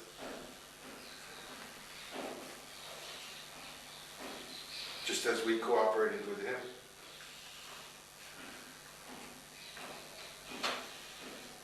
Thank you very much. Hare Krishna.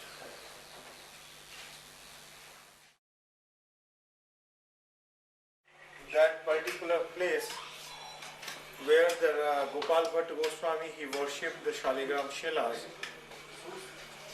and from the Damodar Shaligram Shila, this RADHARAMANji has self-manifested on this place. We have preserved that place and we have called the place RADHARAMAN Prakatya Sthal.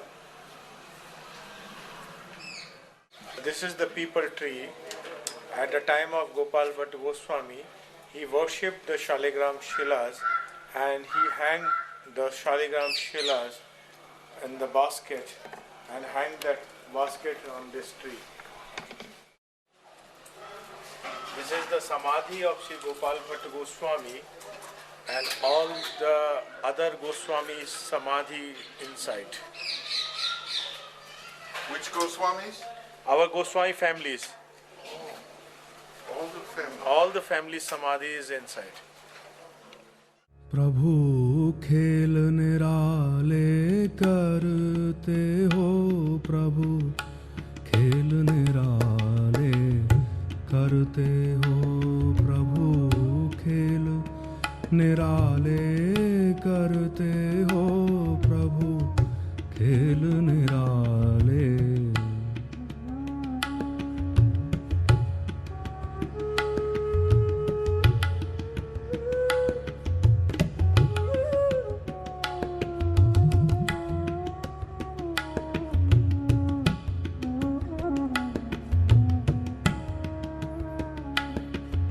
कभी कहते हो मैया मैं हल्का, कभी कहते हो कमली भारी है, कभी कहते हो मैया मैं हल्का, कभी कहते हो कमली भारी है, कभी उंगली पे पर्वत धरते हो, प्रभु खेल निराले करते हो, कभी उंगली पे पर्वत धरते हो, प्रभु खेल निराले करते हो।